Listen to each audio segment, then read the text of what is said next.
Hey guys, what is up? Super K-Man Rocks here, and I am here for my LPL Week 6 overview, analysis, and of course at the end, my updated power rankings. Always fun to do the LPL every single week here on the channel, and we are getting closer and closer to playoff time here in the LPL. We really are already that close, which is insane to say. Just in general, it feels like the season has only started, and especially with so many other regions, not really being all that close to playoffs, it's interesting to see the LPL, wrapping up so soon, but we're in the second to last week of the entire split up until this point. After the end of this upcoming week, we're gonna be in the playoffs for the LPL, and by the end of this week, we're gonna have a pretty good idea of a lot of the teams that are going to be locked in for those playoff spots. So really excited to get into it. If you guys are also excited, let me know down in the comments section below. What series were you most interested in this week? What teams do you think are overperforming? What teams do you think are underperforming? Love to hear you guys' thoughts, feedback, all that kind of stuff about the region, about the videos, all in the comments section below. It really does mean a lot. Of course,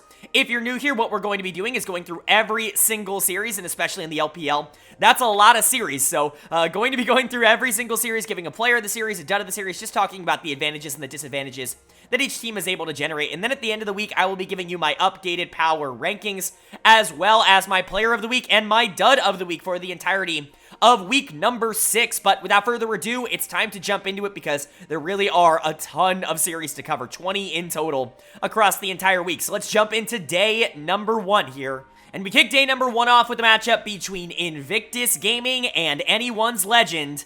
That Invictus is going to be able to take 2-1. This is actually a pretty big win for IG. AL looked really good last week, much better than a lot of the other teams that were kind of surrounding them. This is a team that really hasn't found any sort of consistency over the split up until this point, but had really started to find that level of aggression that they really needed to find the entire split. Xiao Hao had been playing out of his mind. ZDZ was really playing well, but a lot of the weaknesses for AL definitely continuing to be a little bit of an issue for them in this series, and IG definitely exploiting that. But a couple of players really stepping up that really make you excited about Invictus in general. Player of the series for me is going to go to You Should Know Me in the top lane, and man, did we really need to see that out of him. It had been so long, it felt like, since we got like that classic You Should Know Me performance that we were seeing at the beginning of spring. What got everybody excited, what got everybody talking, as he could potentially be like a top laner in the LPL. Obviously, things have cooled off considerably since then because I think teams realize that if you take him out of the game early on, he's not really good at playing from behind, but when he is able to generate leads, he still is incredibly lethal. And, credit to ZDZ, I think he also played relatively well in this series, but You Should Know Me just did a great job of being able to generate pressure in team fights, but most especially in side lanes, and I think that's a really impressive feat. The Jax in particular, in game number 3, I think was really good from him, and if he can continue to step up and be a major positive for this team overall, like, he's the main carry. He's the guy on Invictus. As good as Cryan, I think, has been, and as consistent as he's been, as much as I like On, I think You Should Know Me is really the one guy on this team that's going to determine whether or not they have more upside moving into the future. It's going to be interesting to see what they do. This very much doesn't look like a playoff team at the moment, and coming towards the end of the split, it could be interesting to kind of start to theorize what they could do moving into next year, but You Should Know Me would be a piece that I definitely want to see a little bit more of. He might not be the most consistent top laner in the world, but he definitely has the talent to be one of the more interesting prospects in the entire region. One of the things I was really excited to see was Tianjin actually playing really well in this series in that same vein. Xiao Hao was, uncharacteristically passive, I would say, in this series, especially in games 2 and 3. He just wasn't very aggressive in the early game. He was in game number 1 on his signature at this point, Nocturne pick. But I would say Tianjin in games 2 and 3 really impressed me, mostly because not only did he play well, but he finally kind of, I don't want to say dropped the ego, but he finally started to pick up some of the meta champions like the Vi and the Sejuani that he really just hasn't been playing over the course of this split. It's been a lot of Rengar, it's been a lot of Nocturne, it's been a lot of Assassins, right? Tianjin has not really been one to pull out some of these more meta-oriented, engage-style junglers, and he did it in this series, and it looked really good. So You Should Know Me and Tianjin stepping up is a big positive. The bot lane was definitely better in this series than their counterparts, although I don't think that they were, like, massively great. They were just better than the opponents, who were pretty bad, in my opinion, and Cryan continues to be very consistent in the mid lane. He's going to have bad games every once in a while, but he's mostly just going to be a good mid laner that you can win with if you have a lot of good players around him. So Invictus looking solid, and kind of a nice win for them here. And then For AL, pretty disastrous loss. You certainly didn't want to lose this one to Invictus. You looked really good last week. This was a team that I think, should things go well, I know their schedule's going to get really tough towards the back half of this split, but they were maybe competing for a playoff spot with how things ended up going at 4-7. It's a lot more likely than you think with how many teams are near the bottom of the standings at the current moment, but this bot lane is just an albatross for the rest of this team. iBoy is going to get my dead of the series, and I hate to be the I told you so guy, but I was talking about iBoy coming into this team and not being an upgrade, at all. I didn't like AL's bot lane last split. I thought Betty and Sword Art were obviously not very good. Sword Art in particular wasn't playing particularly well, but Betty was at the very least stable as a player and wasn't going to throw away games by himself. iBoy is going to do that, and he has done that for the past couple of years. He was absolutely doing that on Rare Atom. Go back to my 2022 videos to kind of check that out, but it's been the same thing here for AL. He really has not been a positive for this team. His aggressive tendencies are just not backed up by his skill level anymore, and that was always the thing with him at his peak was that, he could get away with some of these more aggressive plays because he was talented. It just isn't there anymore, and so he's just kind of a negative for the team overall, and that was definitely the case in this series. He was miserably bad. Zora wasn't particularly better. The Nautilus engages towards the back half of the series weren't good, but iBoy was consistently way too far forward and out of position. This was one of the worst series that I've seen out of an AD carry in a long time. The rest of this team was actually okay, specifically the solo laners. Harder was really good in game number 1 on the Ahri, and he was trying his best on the Azir, and then ZDZ I think was relatively solid throughout this entire series in the top lane, even if his counterpart was also really good, but you expected more out of Xiao Hao. He is the guy for this team. This team has won 4 series across the year. Every single one of them I've given Xiao Hao player of the series, and obviously I'm a big part of the fan club, but he honestly wasn't as relevant towards the back half of the series as Tianjin was, and I consider Tianjin to be the weakest jungler in the league at the current moment, and so definitely things to consider there, but this is definitely going to be tough for AL. This was one of their final remaining winnable series, I think, for them throughout the split, and this could very well knock them out of playoffs basically in and of itself, and so definitely a frustrating loss, but at the very least,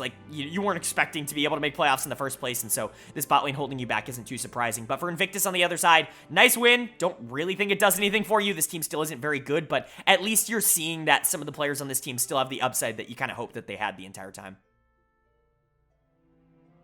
And then moving on to our second series of day number 1, and we get a pretty big upset here as we saw LGD Gaming taking on Team WE, and LGD is going to pick up the 2-0 series win. WE taking down Top Esports last week, looking pretty good, but also looking pretty shaky. I dropped them down to number 9 in my power rankings because I really didn't believe in them as much as I believed in teams like RNG and Edward Gaming, who had really started to improve their play as of recent, and man, does that look pretty good in this series with LGD being able to come out on top, not only in a win, but a dominant win. Game 2 was not particularly close. WE looked completely hopeless towards the back half of that, and we'll get into them in a bit, but congratulations to LGD again. They've been kind of flip-flopping their roster in a couple of positions throughout the year so far. Top lane, bot lane, they've kind of just been trying to figure out what combination they want to go with. Envy was out and LPC was in this one, and we'll get to him. He was phenomenal, especially on that Kai'Sa in game number 2, but Decade was also back in the top lane for Fearness, who had a pretty poor week number 5 in the LPL. He kind of came back in, played a couple of games for them, and it really does feel like Decade is just kind of better at the current moment, and so really interesting to see him come back in and honestly just be better than Cube in this series, a player in Decade that obviously was in that WE system for quite a long time, was benched behind both Bubu and Demon, so not a particularly, storied, I would say, opportunity for him to have gotten here on LGD, but is really making the most of it, I would say. Has been better than I expected, but player of the series for me has to go to LPC in the bot lane. The Kai'Sa game in particular in game 2 was just really fun to watch. We're seeing Kai'Sa rise in popularity basically in every region in the world. It really does feel like the most consistent marksman in the game right now if you don't count Tristana.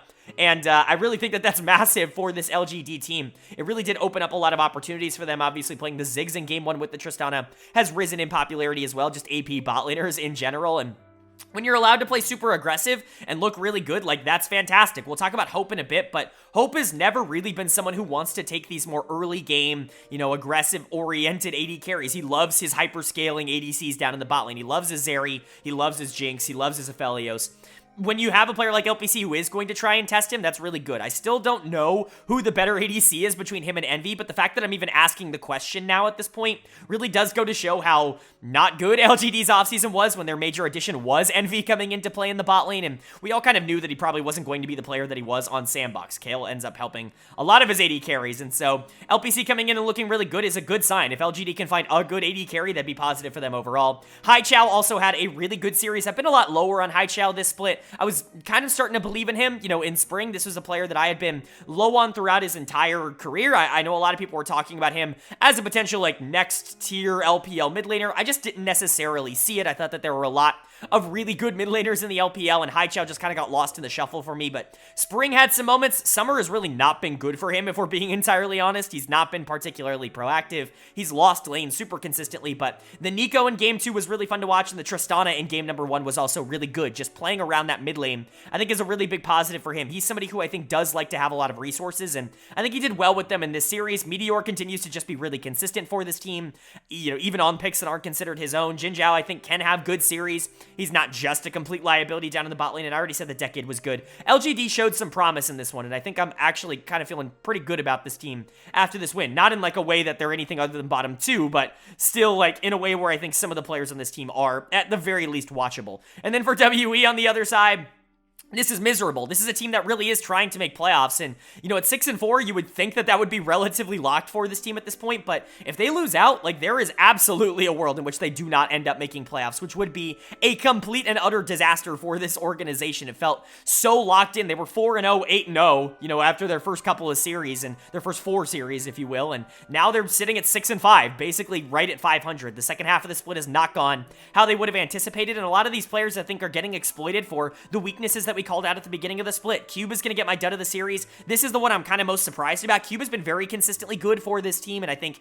he really has been a major upgrade to what they've had in previous splits, specifically with Bubu, but not very good in this series on the Cassante. The team fighting in particular was just really, really bad in that game number 2, but the rest of this team also not playing well. Hope and Awandi, I thought, were completely outclassed in this series, and this is a problem that I brought up with Hope. I know a lot of people really like him as a player, but he's definitely more of a late game carry than he is someone who you can give pressure to in the early game, and he was not very good on the Ashe, and I think that's something that we could continue to see exploited by other LPL teams, something we're going to have to keep an eye on. Shanks, I think, is a good player, but putting him on Jace just gives him the kind of agency that he can have in the early game and not so much in the mid to late game where they really need it, and where Shanks has honestly, quite frankly, struggled towards the back half of the split, and Hang is just an inconsistent player in general. WE really starting to show some of the flaws that I think this team has, and it still makes them relative, like, they still have the positives that we all talked about. There still are good things associated with WE, but I think we all kind of overlooked the negative parts with them because they were playing so well, and I think a lot of those are being brought to the forefront right now. So for WE, this is a team that definitely needs to get their shit into gear if they do want to secure a playoff spot. It does feel like they'll probably get there, but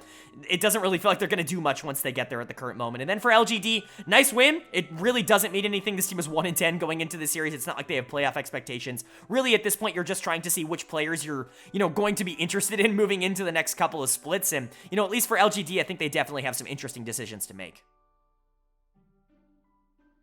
Now moving on to day number 2. Of course, we already get to start our super days here in the LPL, and you know, with this crazy jam-packed schedule, we got so many games to cover. But kicking off day number 2, we had a matchup between Royal Never Give Up and Ninjas in Pyjamas that NIP is going to be able to take. This is a little bit of an upset, but honestly, I'm not particularly surprised. NIP does feel a little bit like a gatekeeper here in the LPL, like a team that really is going to separate, you know, the playoff teams from the non-playoff teams. They've been consistent enough to be able to beat some of the lower teams throughout the split, and RNG, you know, as good as they've looked recently, and as much as I think this team has improved, they've not exactly been the pinnacle of consistency, especially the players that you would really hope were consistent throughout the split for them. So NIP being able to pick up the 2-1 win, it's just really, really good for them, and it's a couple of players, man, I know I say this sometimes, but that I really needed to see step up. A couple of the players that really were good all split long, but, you know, we'll get to Fodic in a second, who had a really good series, and man, did he really need to show that to me with how he has played in summer so far. But player of the series for me is going to go to Shadow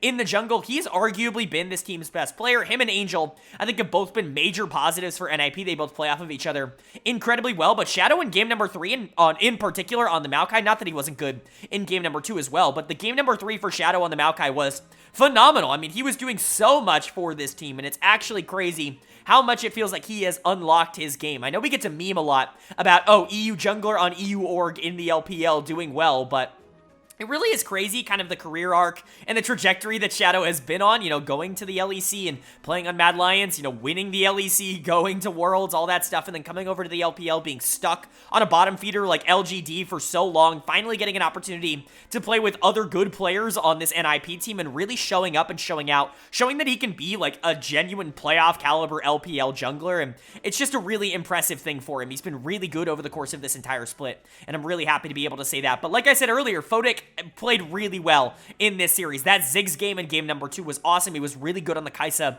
in game number 3 as well, and man, did I need to see this. I've been super low on Fodic. Not only this split, but obviously going back quite a while to his Victory 5 days, even on his top esports days, I've always just been much lower on Fodic as a player, you know, individually as compared to other AD carries that he often gets compared to. You often see him put in this category with other top, you know, 4, top 5, top 6 ADCs in the LPL, and to me, I've just never seen him in that light. I don't think that he has that. I think he's a good player that makes egregious errors sometimes and can be relatively inconsistent, especially when the rest of his team isn't winning. But man, he is mechanically talented, and I really need to see him get his confidence back. It feels like that's been completely stripped away from him on NIP. This has been his worst split in the LPL, in my opinion, by a pretty large margin. He's had just a couple of games that have been very bad, and so to see him be able to come out and actually just play well against LP and Lumao and the rest of this RNG team, it's just really good stuff overall. Really happy for Fodic. Zhuo was really good towards the back half of the series on engaged threats. I actually like Zhuo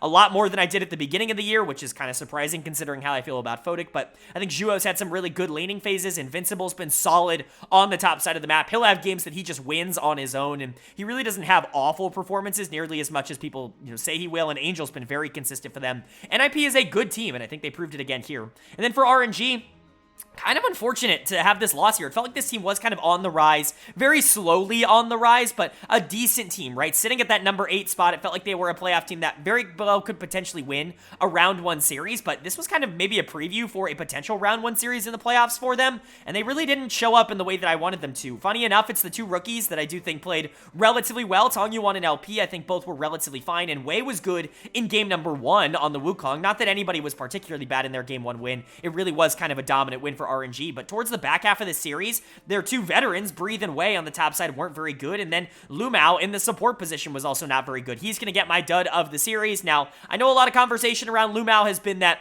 oh, he's always been bad, he's clearly not an LPL player, he's only here because he's Doanbee's friend or whatever, and he's got, you know, connections in the community. Obviously, that's not true. Anybody who's watched Lumao this year would know that he's been more of a positive than a negative, I would say, for this team overall. A lot of really good laning phases, fantastic chemistry with LP, especially in all their wins, but he does have some bad games every once in a while. He's not immune to, you know, having bad performances, and this was one of them. I'm not going to extrapolate this out towards his entire split as a whole and say that he's only been bad, you know, like a lot of Reddit will tell you, because, you know, like we all know, they like to pick players that they don't like and just ignore the good performances and only point out the bad ones. Lumao definitely falls into that category, but he's been fine. He's been a top 10-ish support in the LPL this split. It was just a bad series for him overall. Fodic was really good, and I think he took advantage of a lot of the rel engages, but LP tried his best to deal some damage. Tongyuan was relatively fine in this series, even if he was kind of ineffective towards the back half of these games, and then Wei was really bad towards the back half of the series on the Sejuani. I think that's something that's going to get overlooked. He was good in game 1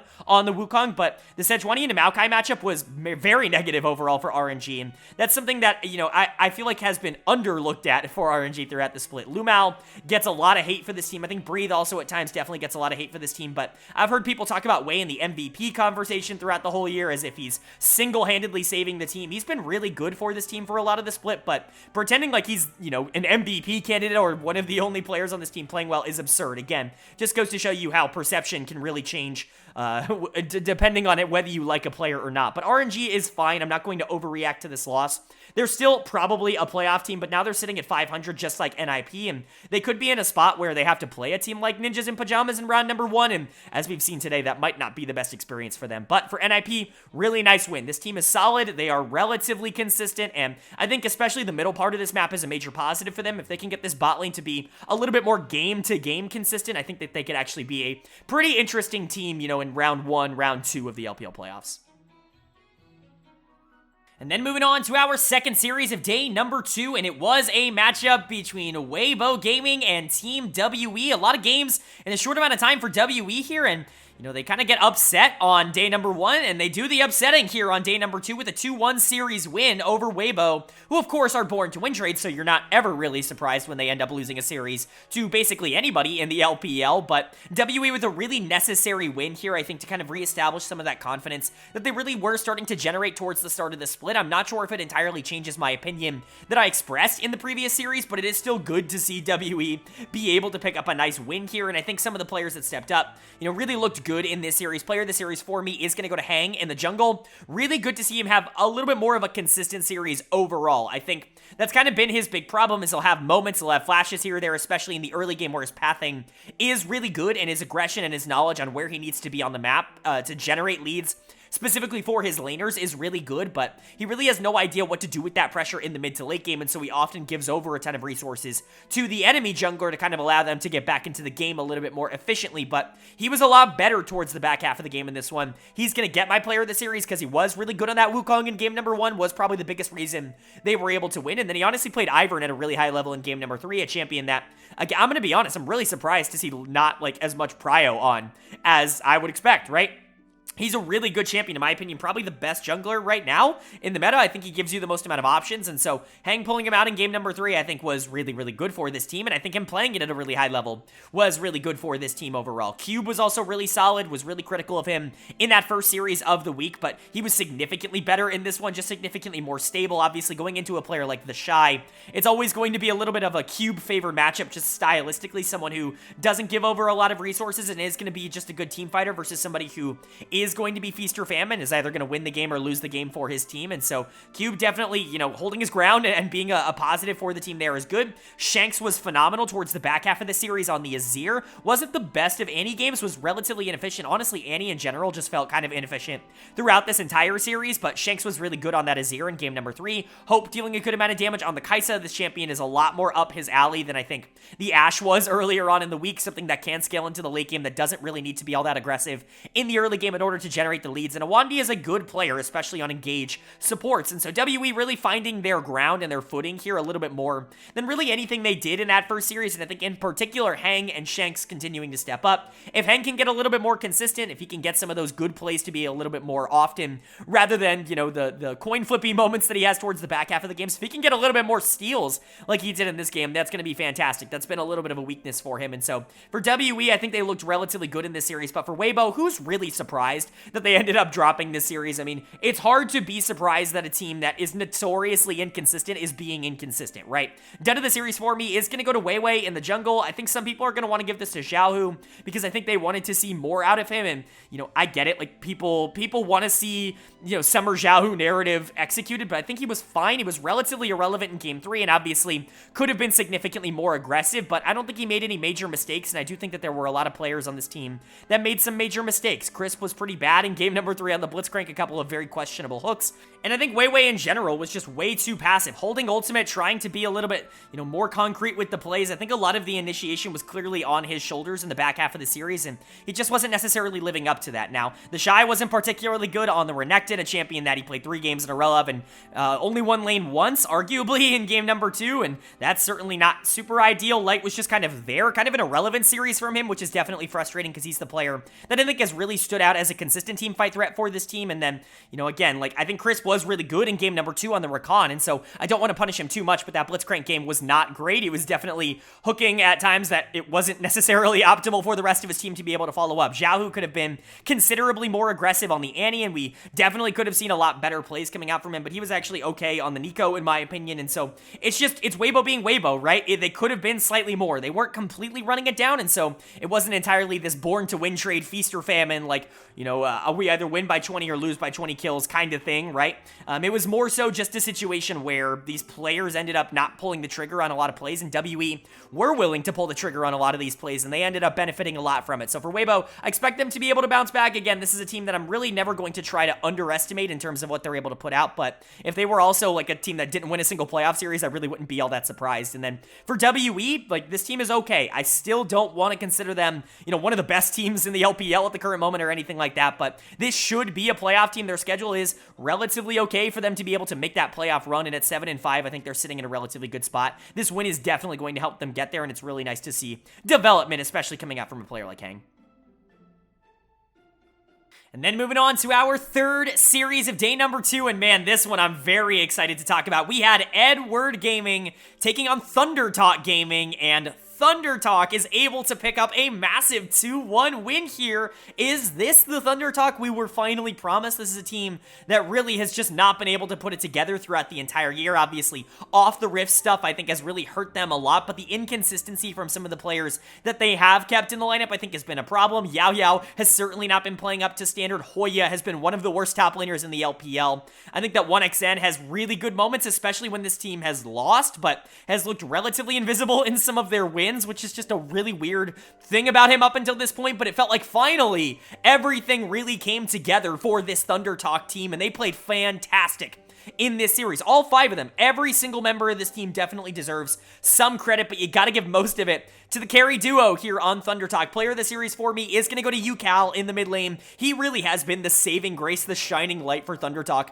throughout the entire split. No matter what is happening, no matter the ups, the downs, the ins and outs of the roster, Yucal has been performing relatively well throughout the entire year, and he continued to do that here. A great Azir game in Game 2, an even better Nico game in Game number 3. Just crazy, incredible stuff coming out from Yucal, and he really has been one of the best mid laners in the LPL in 2023. He was fantastic in spring, a big reason why this team pushed forward and was able to make playoffs. Not only make playoffs, but win a playoff series. Him and Beishuan were so clutch in that series in general, and then, you know, he really stepped up when this team needed him the most across this summer split as well, and he was fantastic, just outclassing Fofo, who, don't forget, like, I know Reddit, you know, we'll talk about Reddit, because God, they're really annoying specifically on this series, but no matter what Reddit tells you, don't forget that Fofo's been like a top 3 mid laner in the LPL this year, like overall, maybe top 4, somewhere around there, right? He's been very good, even this split. Last week, he was phenomenally, plays off Uzi really well. Yucal just outclassed him in this one, and that's super impressive. It really goes to show the level that Yucal is currently playing at, and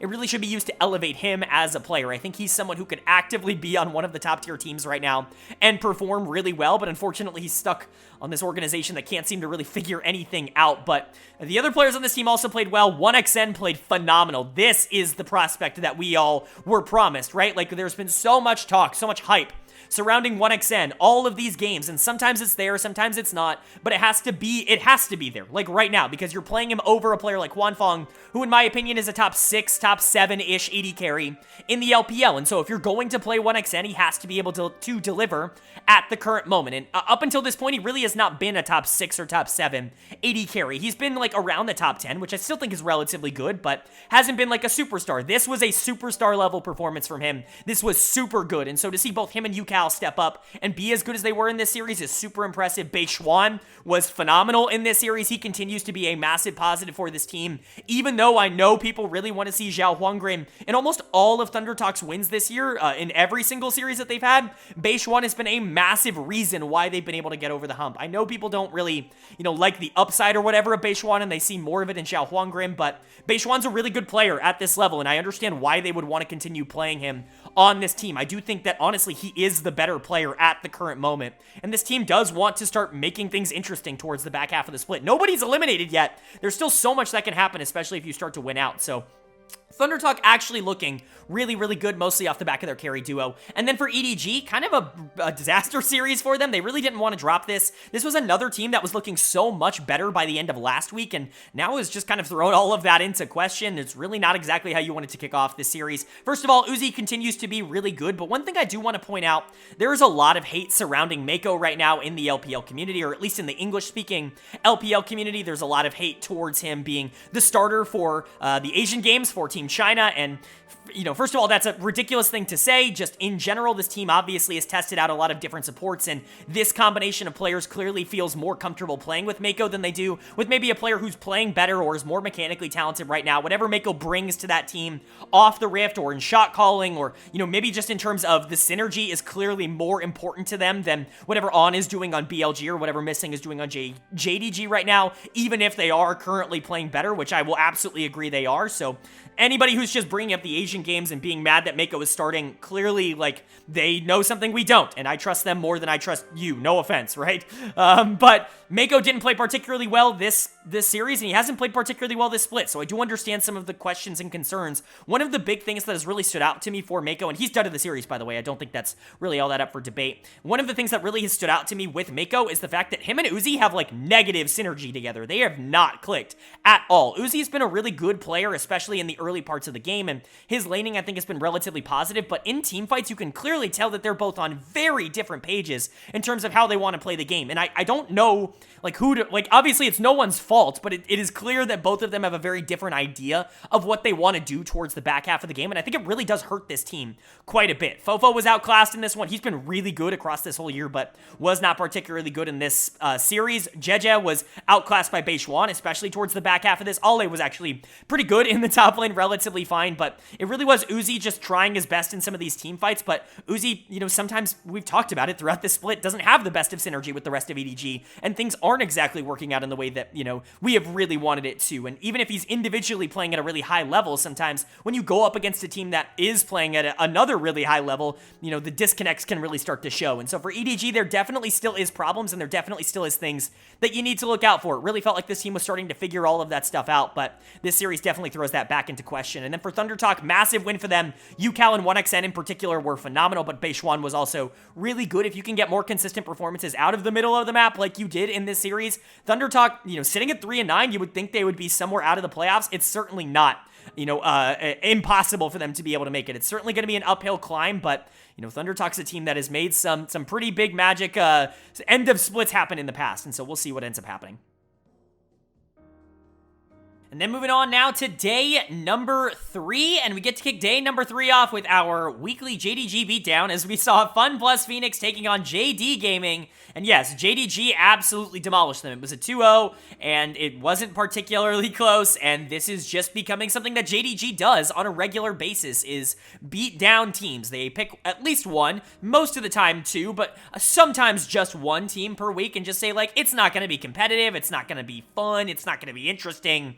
You're just gonna get demolished, and they went and did that in this series. They looked really, really good doing it. Player of the series for me, pretty up in the air. A lot of really good performances coming in for JDG. 3 players in particular that I'm gonna highlight, but player of the series for me is gonna go to Missing in the support position. He just continues to be phenomenal for this team. He is meshed incredibly well with Ruler in the bot lane, and those two have formed the best bot lane in the world. I don't even think that's really all that up for debate. Like, Elk and On are great, and I love them to death, and they're really good, and Gumayushi and Keria are really, really good as well, but Ruler and Missing just play at such a different level. They're so dominant in every phase of the game, in every style of comp, and any kind of bot lane that there really isn't a lot of competition for me. They're just so good. Missing is super good on these engaged style, like tanky supports that are kind of coming back into the meta, like the Alistair, of course, but also the Rel and the Nautilus and things that have kind of been floating around for a while. But remember, Missing was also phenomenal on Enchanters. It's not like he's not really good on them as well. He's just a super good support, probably one of the most consistent and just, you know, diverse and easily flexible ones in the entire world. And then Ruler is still the best AD carry in the world. I don't even think it's really all that up for debate. He still is phenomenal. He was great in this series on the Kai'Sa in Game 1, on the Xayah in Game 2. It didn't really matter. He can also play any kind of style. He can brutalize you in lane phase if you want. He can scale into the late game and be a monster in team fights if you want. He's the best mid-game AD carry in the world. Like, there's just so many positives to take away when it comes to Ruler and Missing as a bot lane. They dominated, and, you know, it's not really a surprise anymore that they do this, but it is still fun to point out just how ridiculously good they are as players. But 369 was also really good in this series, especially on that Renekton in Game number 2. Ended up playing with basically no pressure and, you know, actually got a ton of pressure from the other side of the map and ended up walking out of lane 4-0 on Renekton, which is pretty damn good. Just a really good series for 369. He continues to show that, hey, I know I'm the player that probably gets talked about the least on this team in terms of, you know, what I offer, but I'm still pretty damn good. I'm one of the best top laners in the entire world, if not the best top laner in the entire world, and I can prove that pretty consistently. Now, everything wasn't roses and sunshine for JDG. Knight had some moments where he just completely ran it down, but, you know, I feel like he is so confident that his team is going to be able to pick up the slack and that they're going to be able to win, that he's just making whatever play comes to his mind first, and that might get them into trouble when they start playing tougher teams, but For now, it obviously just doesn't matter. Kanavi also was really, really good, and he's been fantastic. Maybe the best jungler in the LPL over the course of this split so far. JDG just feels like an unstoppable powerhouse at the current moment, and quite frankly, I just don't really see a lot that's going to change that. Even if they drop games here and there, like, it's JDG. This is what they can do. And then for FPX on the other side of the map, like, they just had to be the poor saps that run into JDG. They actually looked relatively good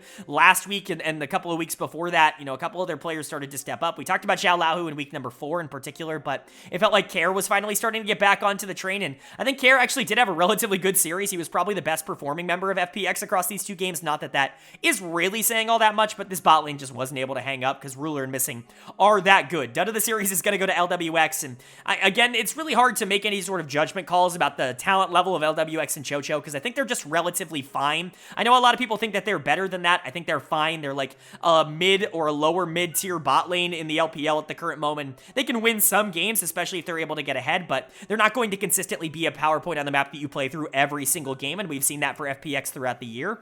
LWX and Chocho are just not going to be able to hold up to Ruler and Missing when they're playing as well as they currently are, and so unfortunate. One of them was going to get done of the series. I gave it to LWX because it felt like his positioning was slightly worse, but you want to give it to Chocho? Totally understand. I think both, it makes sense to give it to both, so whichever one you feel more comfortable with, that's fine. Hacker's just been whatever over the course of this split. There's actually been some games that he's played relatively okay, but I still don't really have a ton of upside for him. And then Xiao Lao, who has kind of returned back to earth, having a couple of really bad laning phases after being surprisingly good for like a weird 5-game stretch. And so overall, FPX is basically the team that we all thought that they were going to be. They kind of crumbled under the pressure of playing against JDG. This is a team that, while they are probably better than a lot of the worst teams in the league, they're not a playoff team, and they shouldn't be able to go up against a team like JDG and actually look all that competitive. And then for JDG on the other side of the map, it's just their weekly destruction. What else do you really want me to say? There really isn't even a lot of analysis that I can give you. We've seen this out of JDG so much over the course of this year that it's really not even surprising, and there's really not all that much new I can add to the conversation.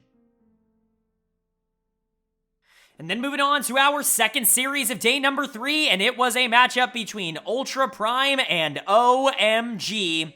And OMG are going to be able to take it 2-0, and that's honestly kind of a little bit of a surprise for OMG. That's not something that they've done all that consistently over the course of this year, specifically winning game number 1. That's how you knew this was going to be a little bit of a dominant series coming out from them when they were able to take that first game against Ultra Prime. But interesting series from OMG. They just continue to show a lot of the positives that they've shown over the course of this year. A lot of the things that they've been able to play off of, I still think that they're doing at a very high level, and I think a lot of the upside that these players have been showing over the course of this year, a lot of the development, a lot of the synergy, it's still there, but this is Ultra Prime, so I don't want to overreact and pretend like this is like the end-all be-all for this series. I think it's just a really good sign that they continue to look good. Player of the series for me is going to go to Shanji in the top lane. I know that there are a lot of people out there that aren't going to put him in like the guaranteed top 3 top laners right now, but for me, like, I think he's right there. I think top 2 feels really rich, right? Bin and 369 are both just really freaking good at the game of League of Legends, but like, Shanji's right up there with almost anybody else that you want to bring up in the league at the current moment. I really do think that he is that good. And I know it was 2 games of Cassante, and I know that champion is obviously really funny in terms of what he's able to do and the amount that he's able to offer the team, but Shanji plays him better than anybody else in the LPL, and I don't even think that's really all that up for debate, because Shanji really is a meme at this point, and it's rightfully so. He dominated Harry, who I know the internet LPL community loves to death, and so, really, really good to see him continue to step up, be great in lane, be great out of lane, be a great team fighter, communicate well with the rest of this team, do well with pressure, do well without pressure. He's just a really consistent top laner that basically does everything that you could possibly ask him to do, and he was awesome again in this series. He might be the most impactful carry top laner in terms of the resources that he's been able to get across the summer split in particular. Now, I'm not going to say that he's more talented than the other carry top laners, but in terms of what he's given and what he's been able to output, are there really any top laners in the LPL that have done more with resources this year than Shanji has?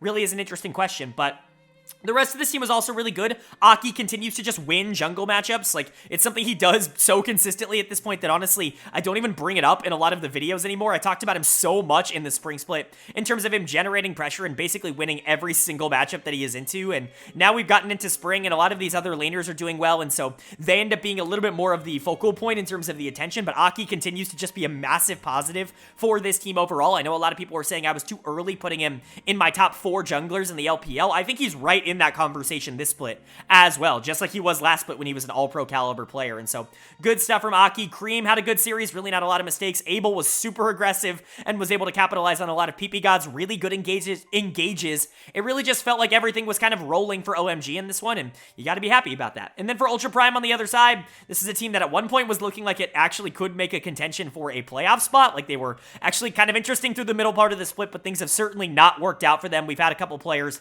that have really underperformed recently. Forge in particular has really stood out as somebody who's really not had a great back half of the summer split, but Sword Art I think a lot of people love to blame. Doggo people love to blame, even though I think those two have been relatively fine. Doggo in particular I think has actually been pretty good for this Ultra Prime team, but they were certainly not the problem today. Honestly, Forge, Doggo, Sword Art were easily the three best members of Ultra Prime. It was Harry and Ning that just got completely outclassed, and I think you could give dud of the series to either of them. They were both bad in their own little unique ways. I'm going to give it to Ning. In the jungle, it felt like the pressure from the Vi was completely non-existent, especially in that game number 2. Aki just jungled circles around him, and Ning's going to have series like this, right? We've talked about him all year long. He has a lot of good games, and honestly, he's been a pretty big positive for Ultra Prime this split, but he's also been a negative. He's got some of the most player of the series of any jungler in the entire league, and some of the most dud of the series of any jungler in the entire league for me, and I think that's pretty indicative of his playstyle. He's either going to win or lose, and it's going to be hard either way. And then Harry is just someone who I've been, consistently lower on. I think that a lot of other people, I see a lot of people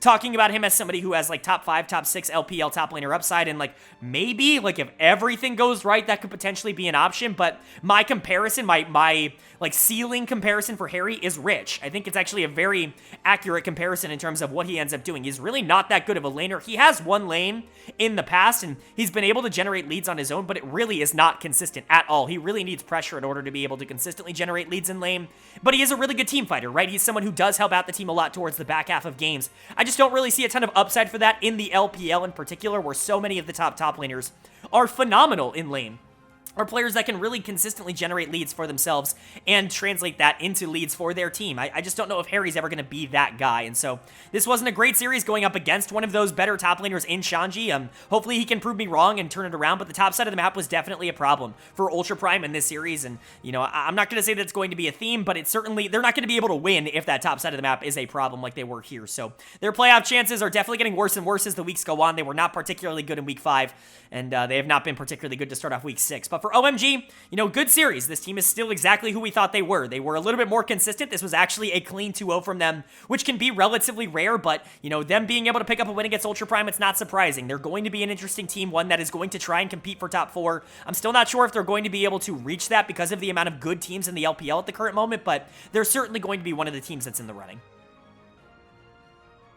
And then moving on to our third series of day number 3 here, and it was a top-of-the-table clash, an intriguing matchup between Bilibili Gaming and Top Esports that BLG is going to be able to take in a very clean 2-0 sweep. It really does feel like a top 2 has absolutely been locked in here in the LPL. I like Top Esports. I think this team is actually really good, and they have a lot of big positives going for them. A lot of these players are in really good form right now, but BLG is really just on a different level. Like, BLG and JDG are just so far above, it feels like almost every other team in the LPL at the current moment, that it's almost astounding. They're such complete rosters. They really don't make any sort of major mistakes, and BLG's only hurdle the entire split has been JDG themselves. JDG's only hurdle this split has been JDG and them just not playing up to their expectations. And so for BLG, like, it's just absurd how good that they've become, how consistent that they've become, that they can go up against a team like Top Esports that is a very good League of Legends team and just dominate them in the way that they did here. So let's go ahead and talk about it, because it is just incredibly impressive. Player of the series for me is going to go to Bin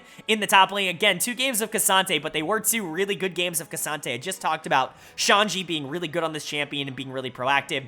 Bin in the regular season typically doesn't get as much spotlight for the teams that he plays for as he does when games matter more. It feels like Bin definitely, I don't want to say, he's certainly not taking the games easier, but I think he gets less resources generally in the regular season than he does in the playoffs or, in games that matter a little bit more. And this was a series that I think they definitely wanted to invest in Bin.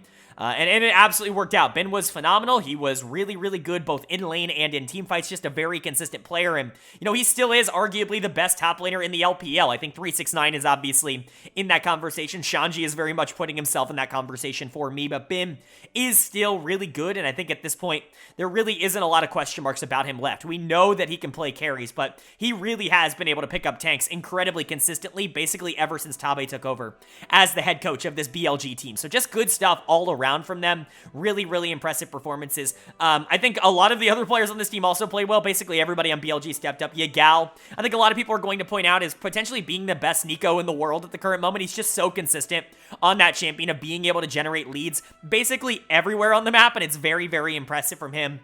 Whether he's carrying with the damage or whether he's carrying with the setup, he really can do both, and I think he does both at a high level. And then June, Elk, On, all are phenomenal, right? On is arguably the best support in the world right now. I think Missing, obviously, Carria are going to contest him for that, but Elk's playing incredibly well. June is having the best split of his entire career up until this point in summer. BLG just feels like such a complete roster, and they look really good basically in every series that they've played up until this point. But for top esports, I do want to talk about something. First of all, I made kind of a blanket statement last week that I do want to kind of draw back a little bit on. I talked about top esports fans being a little bit toxic, and while I do think that there is a vocal part of the top esports fandom that is very toxic, and I'll talk about that in a second, it's just not a fair statement to make. There are tons of really good top esports fans out there, and this team has generated a cool reputation over the years, and a lot of these players I very much do like, which is why I ended up being pretty mad at the fandom last week, and the fact that a lot of these players end up getting so much criticism, but I think it opens up a conversation just surrounding the LPL discourse in general, and I'll kind of talk about it here.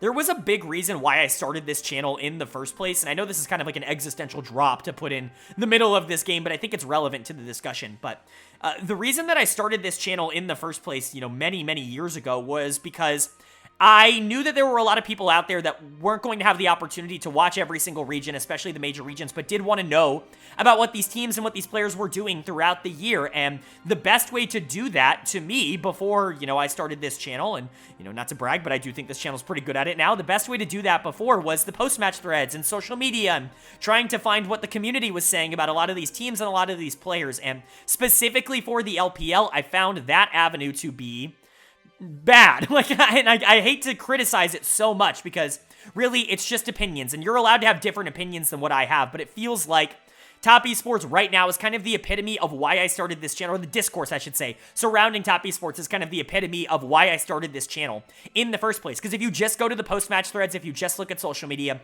you would think that Tion is a bottom 3 jungler. You'd think that Wayward is a silver 4 top laner. You'd think that Mark doesn't deserve to be in the LPL. And these are things that just aren't true. I'm not going to try and deny the fact that they had a bad series here. And, these are rather, feast or famine, rather inconsistent players. Tion has had good games and had bad games. Wayward can sometimes lose, especially to the best top laners in the league. Mark is a very aggressive player, and sometimes that playstyle isn't exactly going to translate into every single game, but pretending like these players have not been top tier in their roles throughout this split up until this point, before playing a team like BLG, I think is just not true. And that's kind of the discussion that you get surrounding, and I hate to do this, but specifically the LPL, right? The other regions are mostly fine in terms of the post-match threads, but the LPL ones are just crazy. They speak in such absolutes, and everything is super black and white. A player is either good or bad, and obviously that is almost never the case. There's almost never a case where a player is objectively just a good player or objectively just a bad player, and all of their skills fall on that one bracket. It is almost always a more nuanced discussion than that, and I think that's what I wanted to bring, and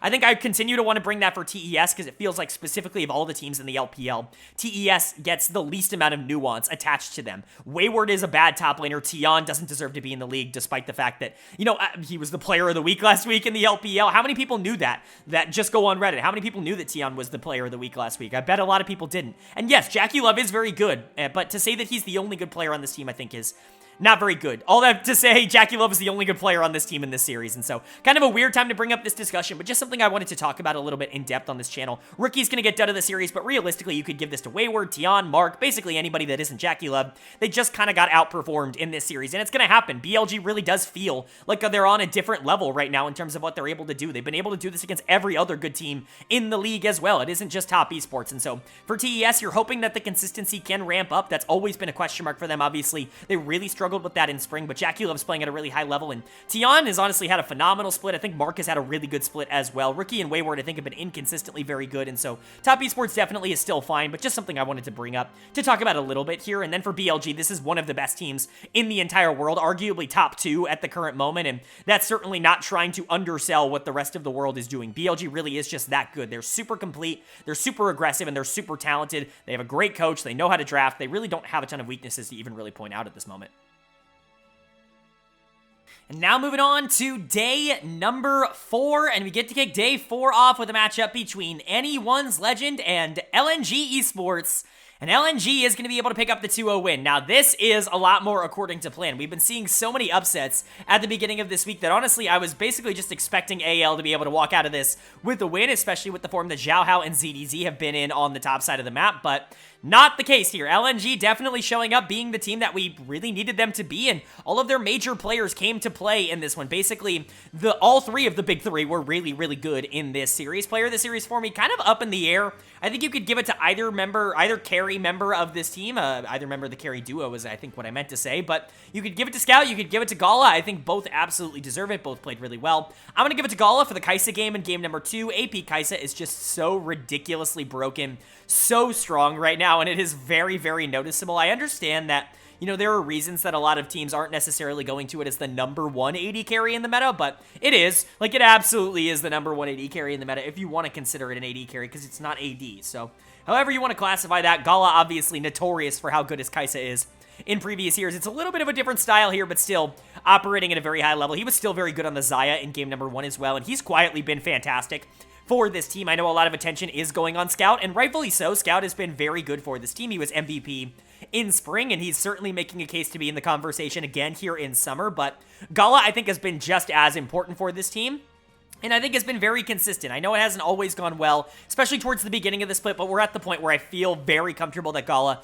is going to continue to be a top 2, top 3 AD carry in the LPL, basically, for the rest of the year. And then Scout, like I said, still fantastic. That Jace game in game number 1, I mean, he was doing so much damage on that champion. We see a lot of LPL mids really favor that Jace, and I think that's really only going to continue to gain popularity and gain priority as we move on throughout the split, with AP bot laners kind of gaining a lot of priority and popularity at the current moment. Things like, obviously, the Kai'Sa, but even the Ziggs or the Seraphine, I think could be things that we continue to see rise as we move throughout the split, and Jace, I think, pairs with those incredibly well as something that can generate a lot of pressure in the mid lane and still be relatively good as you move on and give you a lot of skill expression.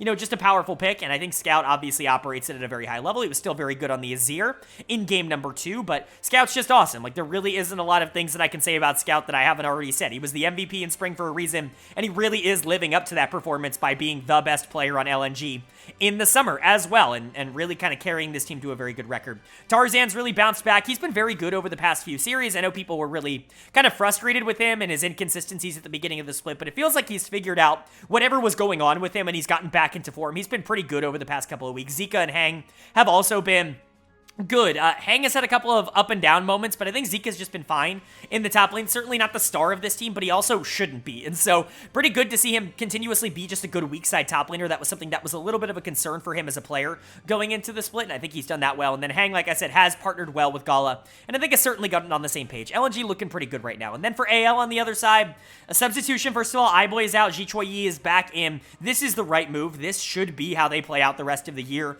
Like, I know that I'm maybe a little bit lower on iBoy than others are, but Ji Choi Yi has actually been relatively okay in his time in, and AL just needs like a competent bot lane in order to win some games. I say that, but their bot lane was relatively competent in this one. Ji Choi Yi was actually relatively good. Xiaohao stocks continue to rise. He pulls out the Diana in game number 1, which is always super fun, but the rest of this team not necessarily playing up to expectation, which again, it's kind of just the story of AL over the course of this year. Xiaohao playing really well, you know, somebody else maybe stepping up, but the rest of the team and the team as a whole just not being good enough to be able to take games or to be able to take a series. My dud of the series is going to go to Harder in the mid lane. This mid lane position has just not been very good for AL over the course of the year. Whether it's been pins, whether it's been Harder, it hasn't really mattered. It's just not really been a big positive for them, and so hopefully they can figure that out, or Hopefully Xiao can get off of this team or something, because having Xiao on this team and never having a good mid laner, like basically for the entire history of this organization, is incredibly frustrating. Like the last good mid laner that AL or Rogue Warriors had was probably Knight, like in 2018 or whatever. And so pretty insane that we're talking about that. I think obviously there's a lot of upside for this roster, but Harder was pretty miserable. Going against Scout is certainly not an easy job, but he was very bad in this series. Zora has also, like the Zora stocks are falling very, very fast. I don't think he's been particularly good this split, and I think his his bot lane synergy with both of these bot laners is not very good, and I think it's definitely hurt him. I was relatively okay with him moving into the split, but I don't think it's been as good as I would have hoped. But overall, AL is just whatever, right? They're an okay team. They're not number 11 like I put them. They're going to be a little bit worse than that, even though they had a little bit of a rough week. They really have not performed up to that standard. I just had a little bit too much faith in the jungle in order to carry this team across the finish line. And then for LNG, this team is good. They're one of the few teams towards the top of the standings that isn't fumbling the bag at the current moment, and that's always going to be a really good sign. It's good to see the big three playing well, and I imagine that will continue. Honestly, LNG is a threat, and I hope teams actually treat them like that. This is a team that very well could be going to Worlds by the end of the year, and I don't think anybody would be all that surprised. It took a little bit to get there, but it definitely feels like we're finally on board. And then moving on to our second series of day number 4 here, and it was a matchup between Rare Adam and Team WE, and WE is going to pick up their second win of the week here in their third series already in the first 4 days. An absolutely jam-packed week for WE, as we know. They had to take, I believe, week 3 entirely off because they were on the road to the Asian Games, and so they weren't able to play in the LPL, which is just such a weird thing to have happen in the middle of the regular season, but it is what it is, and WE has to make up a lot of those games now towards the back half of the year, but they're doing pretty well at being able to handle that and being able to pick up some pretty clean wins, and the 2-0 here I think is definitely pretty indicative of that. They were definitely the better team across this series. This was domination, mostly in the early game from them that they just never really let go of, and a lot of these players ended up playing fantastic, but player of the series, really easy choice for me. I'm gonna go to Hang in the jungle. Already praised him quite a bit earlier on in the week, but this was another really good performance from him. And yes, he's been relatively inconsistent. There's been a lot of positives, but there's also been quite a few negatives for him as a player throughout his time in the LPL, but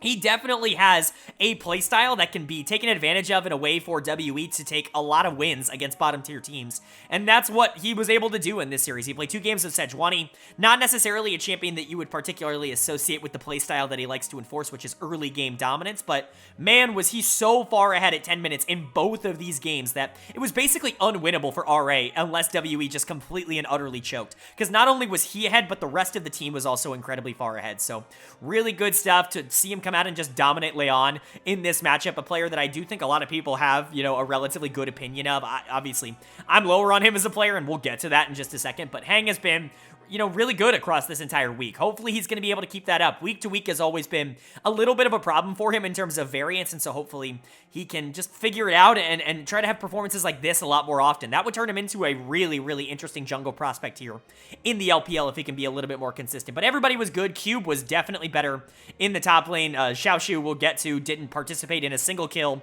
in the entire series, which is not great. Shanks and Hope were doing a fantastic job of being able to deliver in terms of damage towards the back half of the game.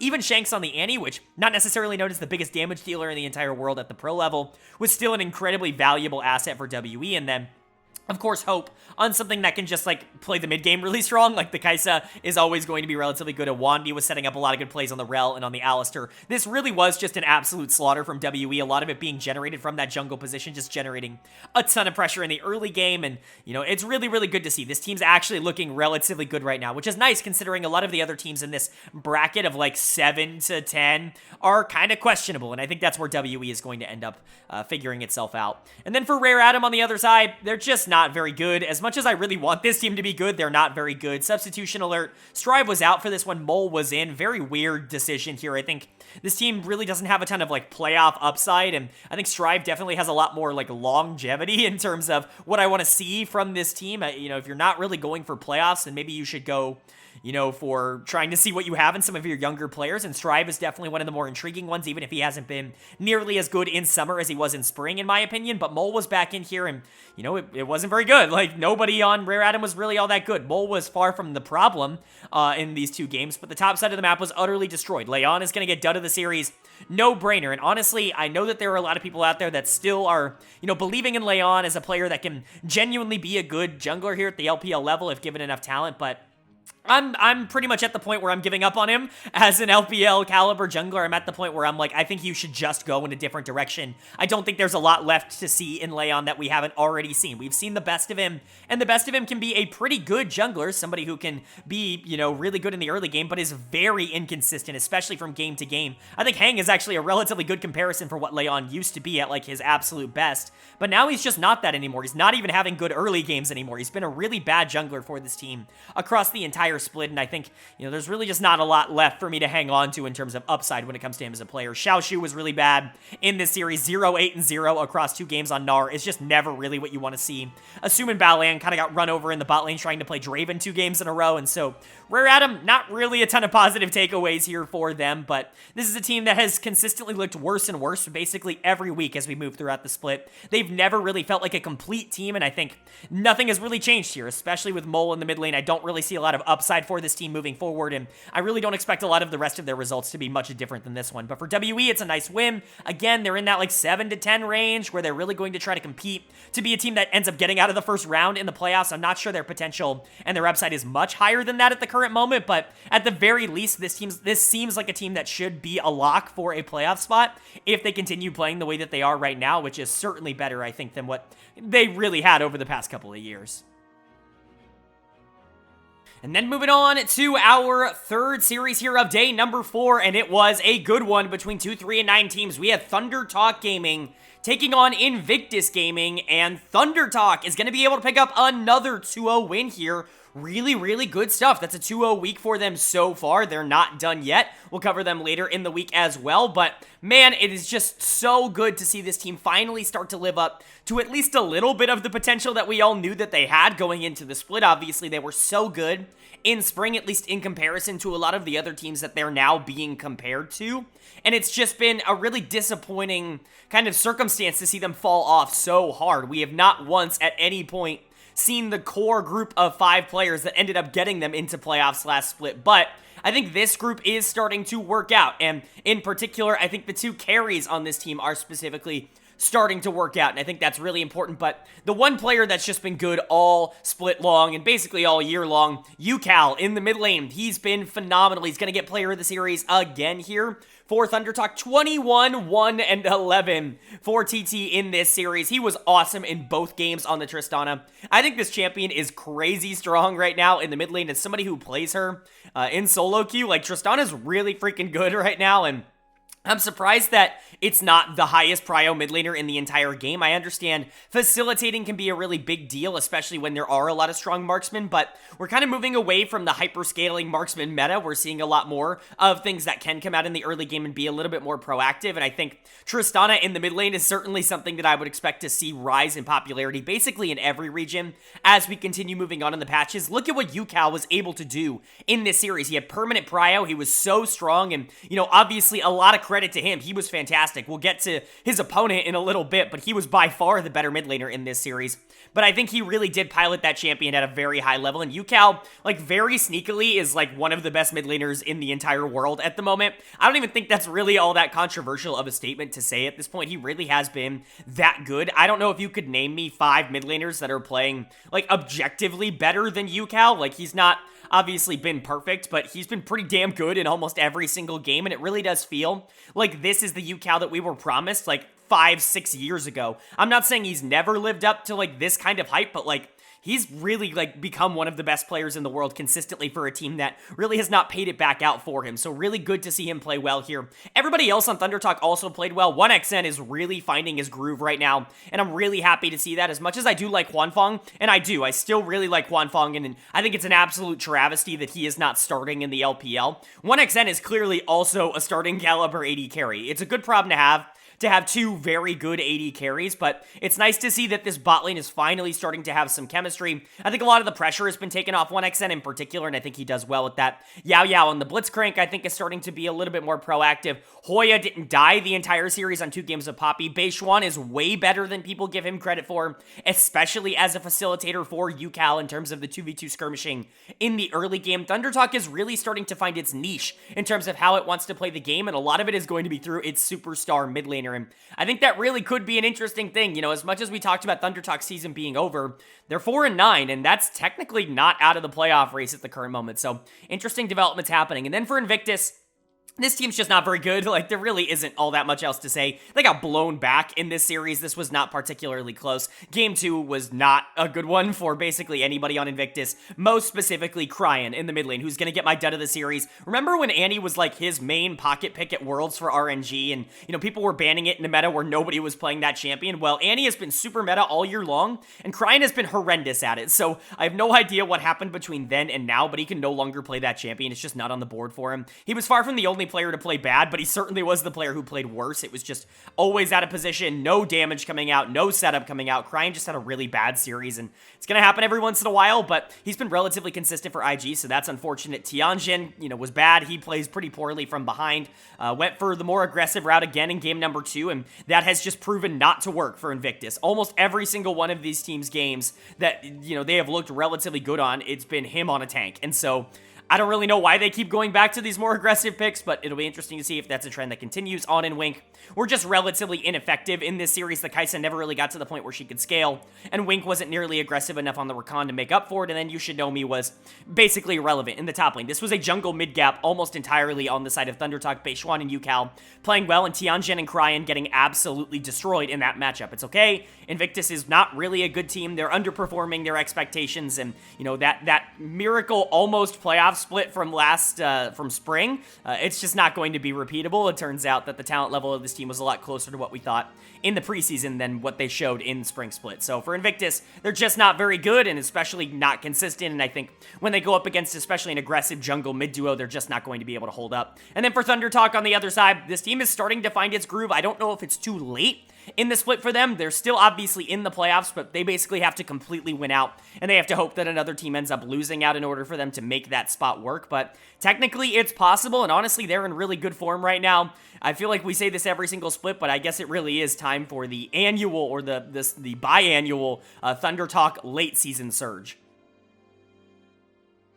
And then moving on now to day number 5, and we kick day 5 off with a matchup between LGD Gaming and Edward Gaming, and EDG is going to be able to pick up the win. It's a 2-0. It's not the cleanest series in the entire world from them. There were definitely some mistakes, and I think, again, a lot of the problems that I've highlighted for this team over the split have definitely continued to be a problem for them in this series, but it is worth noting that at the very least they were able to pick up the win, which is incredibly important for this team overall. What with basically every team around them in the standings right now trying to fight for, you know, those 6, 7, 8, 9, 10 playoff spots. And so, you know, seeding is really important at the current moment. Being able to get above 500 is a really good thing for this team here. But, you know, it goes to show that this team is really not a complete product yet. There are so many things that they still need to do a lot better than what they're doing at the current moment in order for them to be successful. Player of the series for me is going to go to Jejet in the jungle. This was one of his better series in a while. He had really felt a little bit disconnected, I would say, from the rest of the team. Really, it was just him and Fofo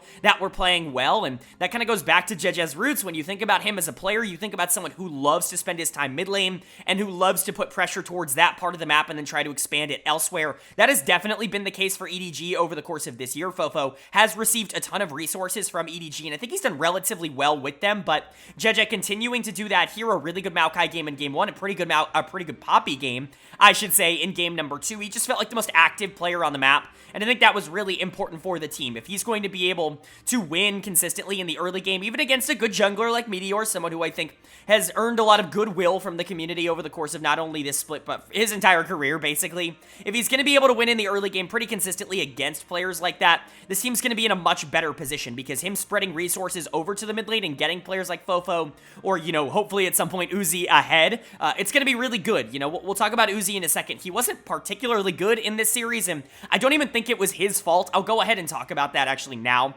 Uzi is one of those players where it's really hard to identify what the strengths and weaknesses of him on this team actually are. And actually, there was a comment on, I believe it was the post-match thread, maybe it was on Twitter, I don't actually remember. It was somewhere on social media that was talking, and it got downvoted into oblivion. They must have been Reddit, because it was downvoted. It got downvoted into oblivion, where it was like, you know, Uzi didn't play particularly well. The Aphelios wasn't, you know, perfect, but the team fighting's been a problem for him, not because he's positioning bad, but rather because he clearly has a very different idea for what he wants to do in team fights than the rest of the team. And I completely agree. I don't understand why that was downvoted really at all, because I think that's just objectively true, right?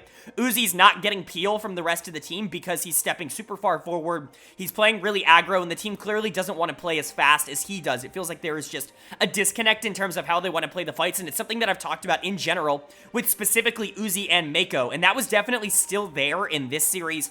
It really does not feel like those two players are on the same page right now, but Fofo was doing a great job, especially on the Azir, of being able to capitalize on a lot of the setup. In terms of team fighting, and Ale, I think, had a really good series, one of his better ones in a while.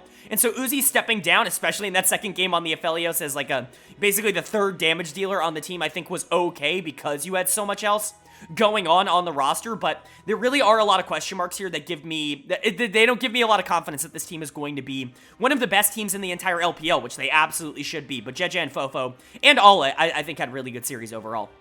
And then for LGD on the other side, they didn't play particularly awful. Like, they didn't get, like, completely blown back or anything. They're just worse than EDG, and it's really not a complicated conversation to have. Decade is going to get my dead of the series here. He just wasn't nearly as good in the top lane as Ale. Really made no impact on the Jax in particular in game number 2, but the Cassante wasn't particularly good either. That champion can really take over a lot of the game, and just wasn't able to do it. Decade wasn't, like, abysmal. I think you could realistically give this to Jinzhao in the support position, 2 games of Alistar, where, yes, he did have some decent engages, but he also just died really early in a lot of the team fights. I think Meteor definitely got out-jungled by Jeje across this entire series, and pressure-wise, I don't think he was really able to keep up at all. Haichao and LPC's scorelines look okay, and honestly, I think LPC had a really good game number 2 on the Varus and was trying his best to really create some pressure there. I think you could actually argue he was the better ADC in that game number 2 in terms of positioning, although he was pretty abysmal in game number 1, so that's not really saying a whole ton about the series overall. And Haichao didn't make any major mistakes. He also wasn't nearly aggressive enough on the Tristana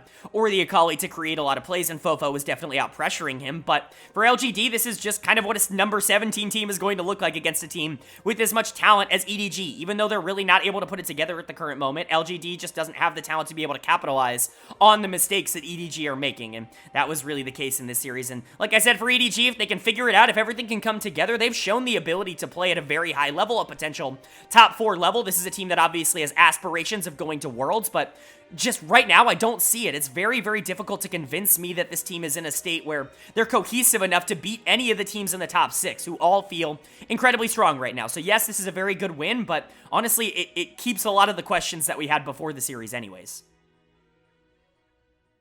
And then moving on to our second series of day number 5 here, we had a matchup between Weibo Gaming and Ultra Prime, and Weibo is going to be able to pick up the 2-0 win, and this one was dominant. I mean, we've talked about some series up until this point that really weren't all that close. This one kind of blows them out of the water, if I'm being honest, in terms of just sheer dominance. I mean, it was 5 kills total for Ultra Prime, and this is kind of a trend for them across week number 6 in general, is just not being able to keep up. This was a team that at points in the split looked like maybe the best of the rest, like the number 11, number 12 team in the LPL, but they just have completely fallen off towards the back half of the split. They made a substitution in this series. Forge was out. He had been absolutely miserable for this Ultra Prime team, and really that had kind of been a trend for the mid laners, and Dream is actually in. They signed him very, very recently, so he came in and played mid lane for them in this series. They're hoping they can, you know, get some of the upside that he showed on Victory 5 last split when he was filling in for Rookie when he wasn't able to make it at the beginning of summer, but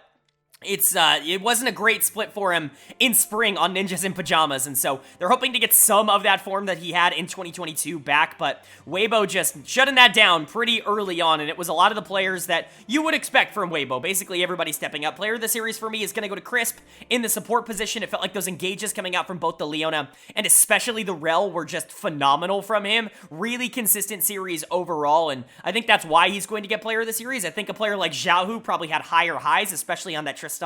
Like I said, a really strong pick in game number 1, but the Rel in particular was phenomenal in game 2, and I thought the Leona was also really good. It's just good to see Crisp play at a really high level. I know he can be a little bit more feast or famine than maybe some of the other, like, best supports in the world, like Missing and, like, On, you know, players like that. You know, I think that Crisp is a little bit more prone to having bad games than players, in that caliber, but his good games, in my opinion, are just as good, and I think he does have them relatively frequently. I still think Crisp can be a support on like a top 1 or top 2 team in the LPL, and I think he shows that in series like this, where he really just dominates. When he's given the opportunity to open up the map and just create for the rest of his team, he's going to be able to do it just as well as any other support in the entire world. So, good stuff from Crisp. Obviously, Xiaohu was the main damage carry across this series, most specifically on that Tristana in game number 1. I really like Ivern Tristana as a jungle mid duo right now. I think it gives you so many options in terms of how you want to attack the game, because they're good early, they're good mid, and they're good late. They're just good at every part of the game, and so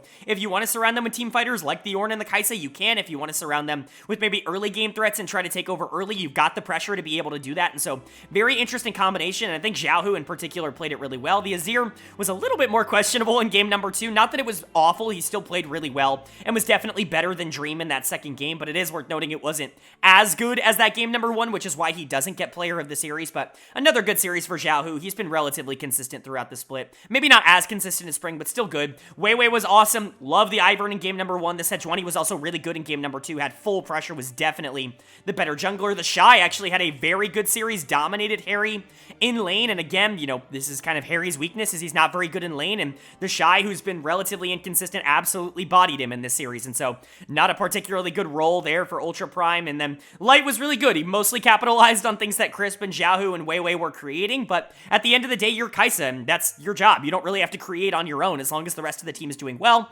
All you really have to do is kind of be there to make sure everything's going well, and I think they did that. Weibo looking incredibly clean, honestly, throughout this week so far, and it's really impressive to see. And then for Ultra Prime on the other side, they're really bad now. I don't know what happened. A switch flipped in this team, and they went immediately back into their spring form instead of their summer form, and that's really unfortunate. Dud of the series for me is going to go again to Ning in the jungle. I hate giving it to Ning because it really does feel like he's the only one even trying to make plays here, but so many of the plays that he tried to make were so awful that it's really difficult for me to say that, he isn't the dud of the series. He just was not good on the Maokai or the Wukong at any point in this series. Harry was also really bad, got absolutely destroyed by the Shy, and that's the second series in a row where this topside was just utterly miserable for Ultra Prime, and that's going to be an issue throughout the rest of this split if it continues to be like that. And I know a lot of people, again, are really high on Harry, but I'm lower on him, and these are the games that make me feel that. The inconsistencies are absolutely there, more so than I think for the other major top lane prospects in the LPL. Dream came in and just was okay. He had some moments where at least he was trying to create action,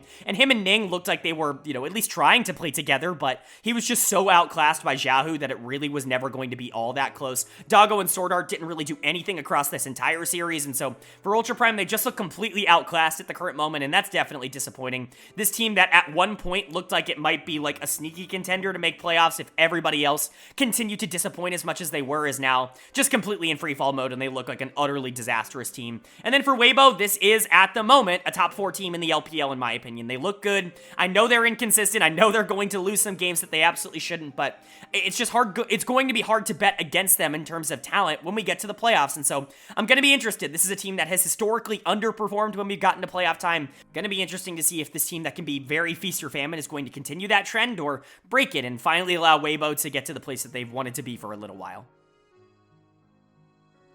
And then moving on to our third series of day number 5, and this was a battle between two teams really looking to break through in that upper echelon. We had Top Esports taking on OMG, and Top Esports is going to be able to pick up the 2-1 win. Congratulations to this team. This is a very big win for them. They very much needed it, and honestly, they looked really good across this whole series. It's a very similar story to a lot of their other wins over the course of this year, where two individual players, I think, are so incredibly important to what this Top Esports team is doing in terms of whether or not they're able to win, but I gotta give those two players so much credit. It's not just two, right?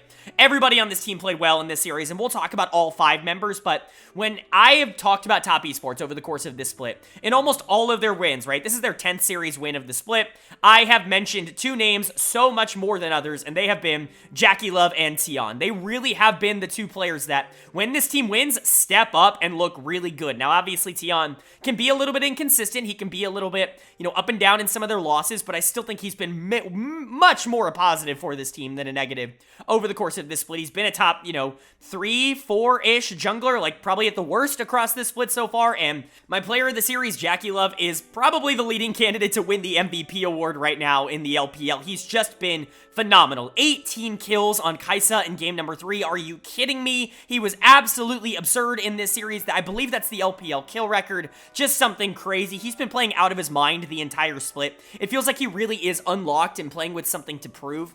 And I know that we're all making a lot of these jokes about how Jackie Love is elo held, and obviously, you know, that's more of like a Reddit take, and, you know, nobody who really watches the games is actually believing that, but really, he plays off of the rest of this team super well. He plays off of Tion's aggressive invades and really aggressive plays towards the bot side incredibly well because he's always ready to skirmish. He's always ready to try and generate that gold lead, and I really do believe that him and Mark have, like, really, really rare chemistry in the bot lane. Like, they're very, very good together. Even if Mark, you know, individually, like, mechanically is going to make some mistakes and, like, he's going to make some macro mistakes. He's not, like, the best support in the world or anything. I think him and Jackie Love clearly have, like, really, really good synergy and chemistry as a bot lane duo. I've said that for many years now, or basically as long as they played together, and I think that continues here. I think this team is really built to allow Jackie Love to look as good as he has over the course of this split, and that's about the best thing that you can ask for if you're top esports, because he really does look the best that he's maybe ever looked in the LPL, which is actually astounding. Tion was also phenomenal throughout this entire series. He wasn't as good in game number 1, but games 2 and 3, it was a complete jungle canyon from the side of TES. We'll get to Aki in a bit, but the pressure was just, it was non-comparable, right? Tion was everywhere on the map. He was helping out every single lane. He was getting Rookie really far ahead. He was getting Jackie Love really far ahead. It was just so much pressure, so much aggression on the map, and this is what Tion does really, really well when he's able to win, and, you know, honestly, he's been able to win a lot more than people have given him credit for. Again, remember, he was player of the week in LPL last week. He's been phenomenal over the course of this split. He's certainly going to get All-Pro nominations, probably from me as well. He's certainly in the conversation, but just completely destroyed Aki, who has been good over the course of this split. And that's a really impressive feat. Wayward was solid on the top side, and I think that was kind of a shock to me. Not because Wayward's a bad player, but because I think Shanji is one of those players that really takes advantage of weak side top laners like Wayward has kind of become for top esports, but really wasn't the case in this one. Rookie had a very consistent series. Loved him on the Nico in particular in game number 2. And like I said, Mark was also good. Top esports just looked really complete in this series, especially towards the back half, and that's really exciting. This really is one of the better teams in the LPL. I know it's hard to compare a lot of teams to the top 2 right now, but top esports might be the closest of anybody. And then for OMG, like, it's an unfortunate loss, and it's their 4th loss of the split. All 4 of those have been to arguably the 4 best teams in the LPL at the current moment, which is definitely frustrating if you're OMG.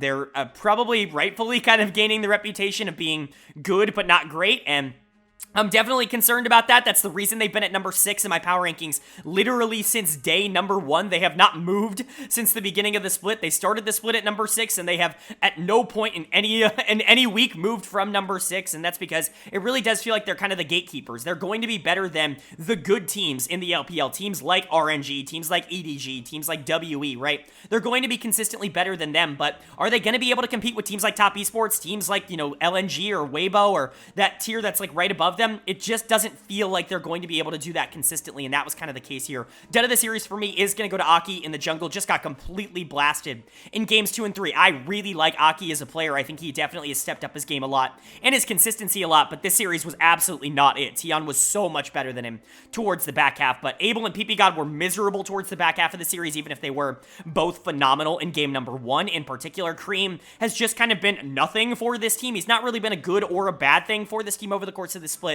He's genuinely been probably the most irrelevant player on the team, which is definitely frustrating because he has the potential to really unlock a lot of the aggression that OMG has, and really just hasn't been able to do it. And Shanji losing in the top lane was, like, super surprising to me. I understand that a lot of the laning phase was relatively passive, and, you know, Shanji was definitely generating small leads on the Renekton, but him not being able to make more out of that into a matchup like Ornn and into Wayward was definitely surprising for me. And so OMG just not able to get the job done, and hopefully they're able to pick this up, because this is a team I think a lot of people want to see compete for a top 4 spot. Just right now, they're really not in the position to do that, in my opinion. And then Top Esports absolutely is in a position to compete for that top 4 spot. I think that they're, you know, firmly at number 3 in the power rankings for me right now, even though they've struggled a little bit, you know, in terms of consistency. I think the upside of this team is right there with anybody else in the league, and really around them, who really hasn't struggled in terms of consistency, you know, of TES, Weibo, LNG. Like, a lot of these teams, like TES definitely fits in that category and really might be at the top, you right as close as you can possibly get, at least at this point, to a team like JDG or BLG.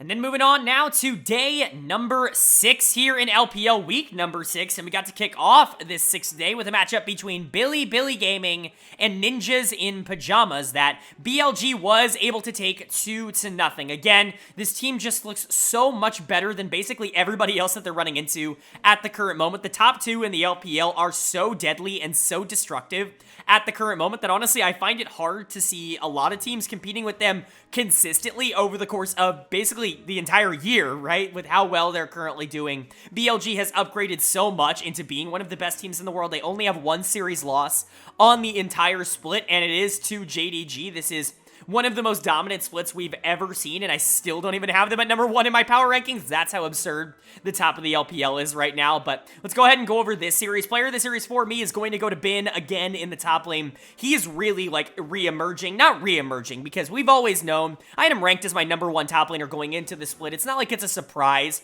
that Bin has been like the best top laner in the LPL, but usually, like I've talked about before, he's a little bit less resource dependent in the regular season than he is in the playoffs. He's somebody who does step his game up when the games matter more, but he's actually been super good in the regular season this split. And man, it's just not even all that close. Like, he's the best Gwen in the world. There's no one that can touch him in terms of how he's able to play Gwen as a champion. And it's always an absolute blast to watch going into Invincible on this Cassante. He just absolutely obliterated him. I understand that that's a Gwen-favored matchup, but Gwen's not particularly good right now, and so for Bin to be able to pull her out and do as well as he did on her, it's just crazy impressive. The rest of this team is still really good. Yagao continues to be a massive positive for this team in the mid lane. One of the better mid laners in the entire world, like he was last year as well. Never got the credit he deserved on JD Gaming for that team being, the best LPL team and making semifinals at Worlds and, really having the best year of his career. But he's been really just as good over the course of this year. Maybe not in spring, but like this summer,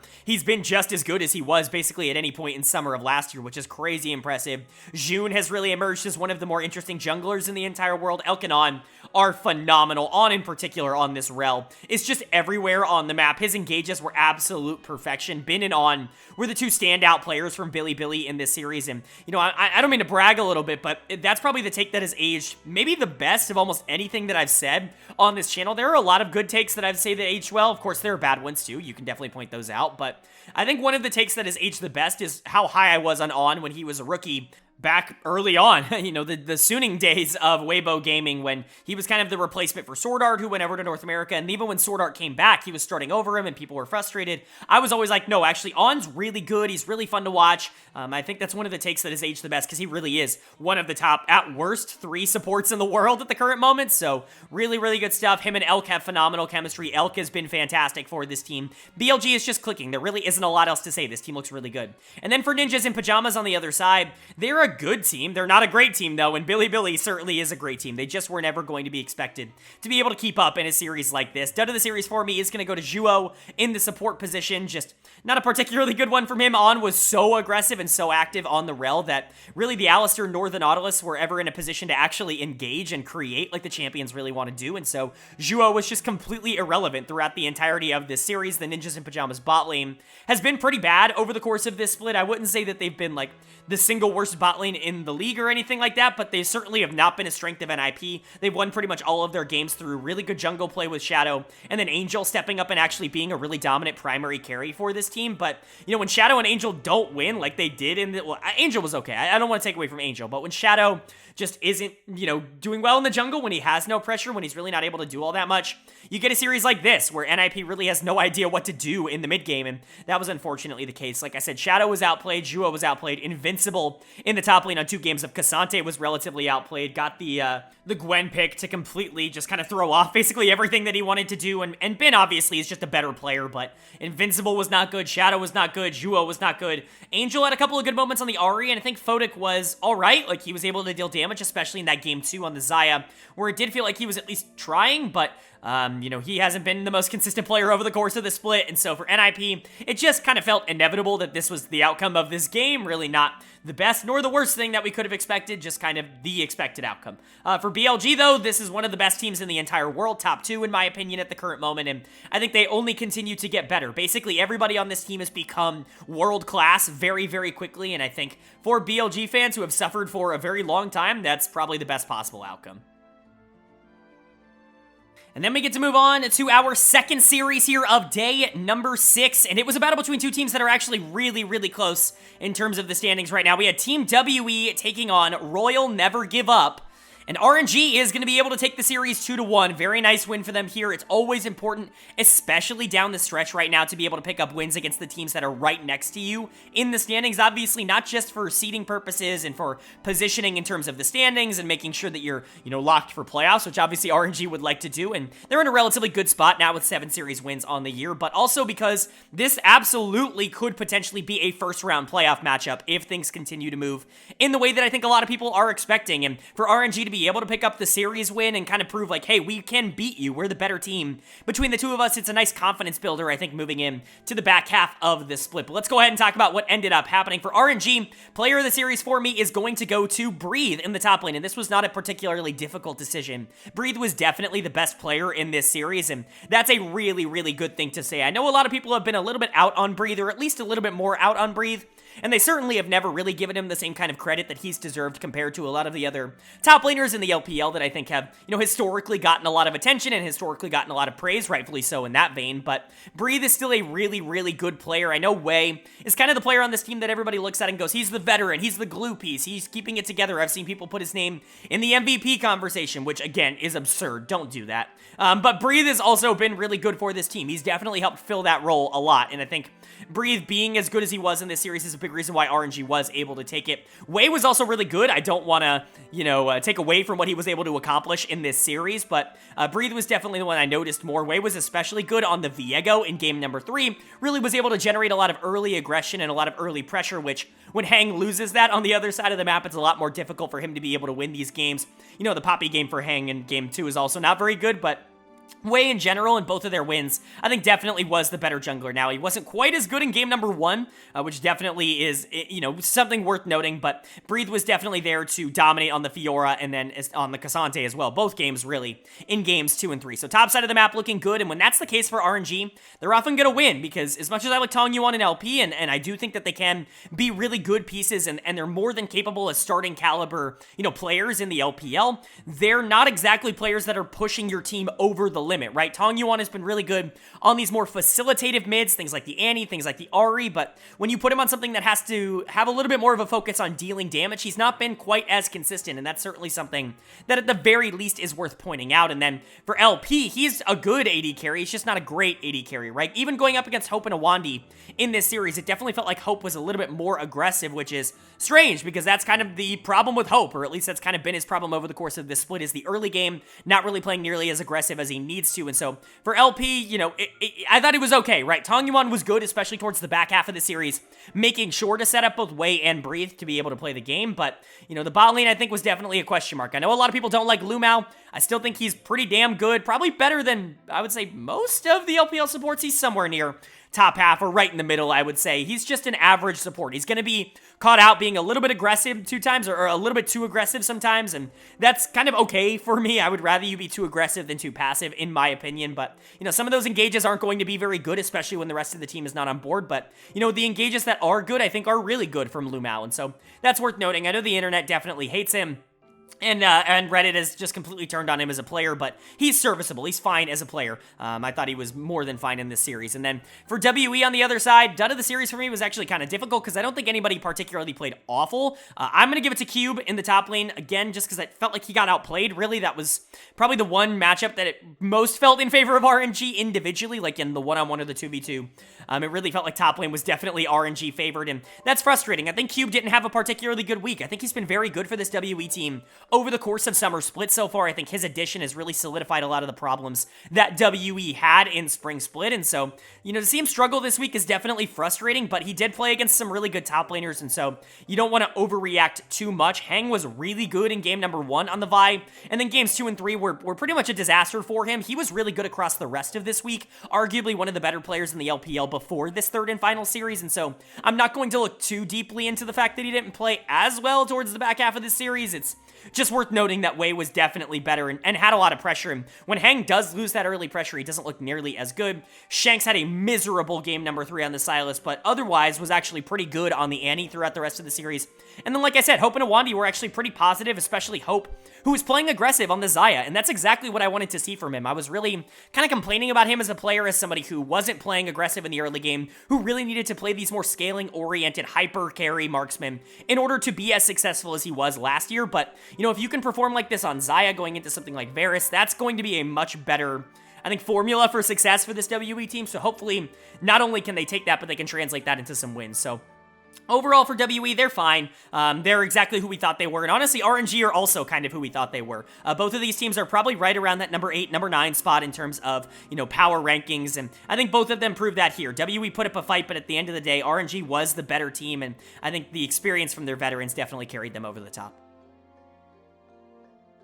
And then we get to move on to our final series of day number 6 here, and it was a pretty big upset and a good series between OMG and ThunderTalk Gaming that ThunderTalk was able to take 2-0. This team is absolutely clicking right now, and unfortunately for them, it really might be too late. I know we've been talking about how, technically they're still in the playoff race, and with this win over OMG, they absolutely technically still are. With 5 wins, there definitely is an opportunity for them to be able to make it should NIP end up, just completely fumbling the bag the rest of the split. But ThunderTalk's got a really tough schedule towards the back half. Either way, you got to give a lot of credit to these players in particular for being able to rebound the mental that they had really struggled with over the beginning of the split. A lot of losses to teams that they really shouldn't be losing to, and really start to fight back and make this late season push to show, no, we're actually a good team. We just had a lot of problems at the beginning of the split that we have, at least for the most part on the Rift, ironed out, which is really good to see. Player of the series for me for ThunderTalk was actually a pretty contested decision. I'm going to give it to UCal in the mid lane, and this is his 3rd player of the series of the week, which is absurd, right? Like, very few players have ever gotten that. I think Jackie Love got it earlier this year, but outside of that, obviously, with the new LPL schedule, it offers it a bit more often as an opportunity for a lot of these players, but, I mean, it's been very rare over the course of this channel's history that anybody's gotten 3 of those in a week, and now UCal has gotten that for ThunderTalk. He has completely turned around his game. When I talked about him, like, potentially being one of the more interesting mid laners in the world, like, I actually meant it. When you put him, like, isolated and his performance is up against almost anybody else, like, there actually is a conversation to be had for him being, like, a top 3 mid laner in the LPL at the current moment, which is actually absurd. I'm not saying that he is definitely in that conversation, because damn, there are a lot of good mid laners in the LPL, but like, UCal being in the conversation, I don't think is completely out of the realm of possibility. He's been playing phenomenal. Jace, LeBlanc, whatever you really need him to do, if you need him to play early, he can do that. If you need him to team fight, he can do that.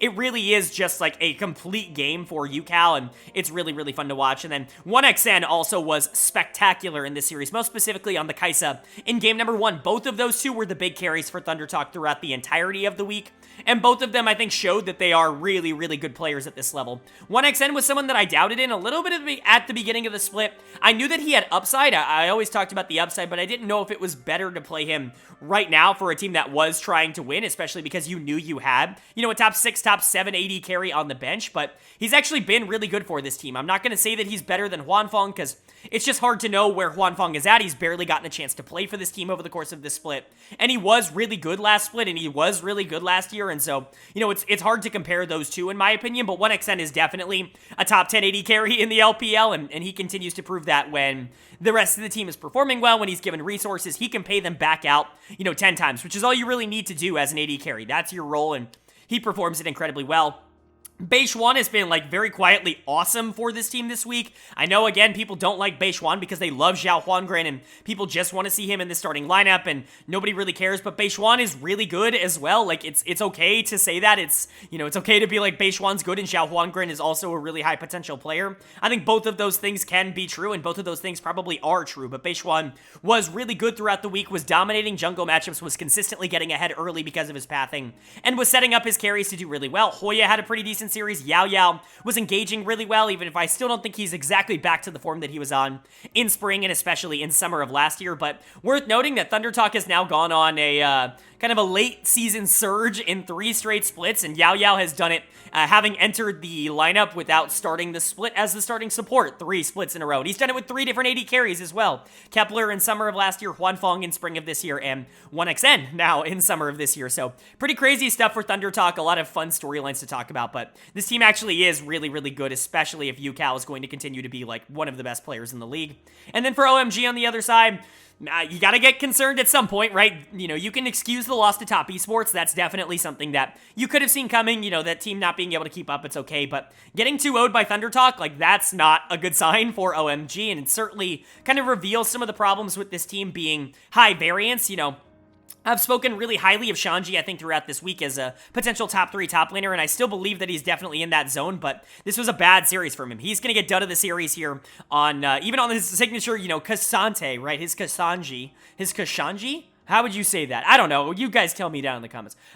His Kashanji didn't end up working out here. Hoya was honestly just better in the top lane, which is certainly not a ringing endorsement. Hoya has been pretty atrocious throughout the entirety of this split, so Shanji having a bad series here is genuinely surprising, and that's 2 series in a row where I really don't think Shanji was all that good. The inconsistency from him is definitely concerning because he was the one player that I expected to be more consistent. When you look at a player like Abel, who also really hasn't been good this week, like, inconsistency I expect from Abel. He's had plenty of games, even this split, where he's been relatively good, where he is just, like, completely inted the game away. That's just who he is as a player. He's somebody who's going to step up and die in circumstances because he's trying to do too much. That's what Abel is. That's what he's always been. We're not particularly surprised at, but Cream not having a particularly dominant split, really not being all that, you know, valuable for this team. Aki not having a very good week. PP God being relatively irrelevant here. Like, OMG definitely has their problems, and a lot of people who just kind of penciled them as a top 4 team, I think, are definitely starting to see some natural regression coming in from this team. I still think that it is, you know, a top 6, but it's very quickly becoming a top 5 more than a top 6 for me in terms of the LPL, because OMG's consistency is just something that I'm very, very worried about. So hopefully they can figure some stuff out. They're basically 500 on the split in terms of games, which is not particularly good, but, you know, they have a lot of upside, and maybe it was just a bad week for some of these players. Hopefully they're going to be able to turn it around, but not a particularly good look for them. And then for ThunderTalk on the other side, this team is really good right now, but it might just be too little too late, right? They've got to play JDG and LNG to close out the year, which are 2 very difficult games to actually win. So good for ThunderTalk to be able to make it here, but it might all be for naught because the schedule just, you know, buried them at the end here.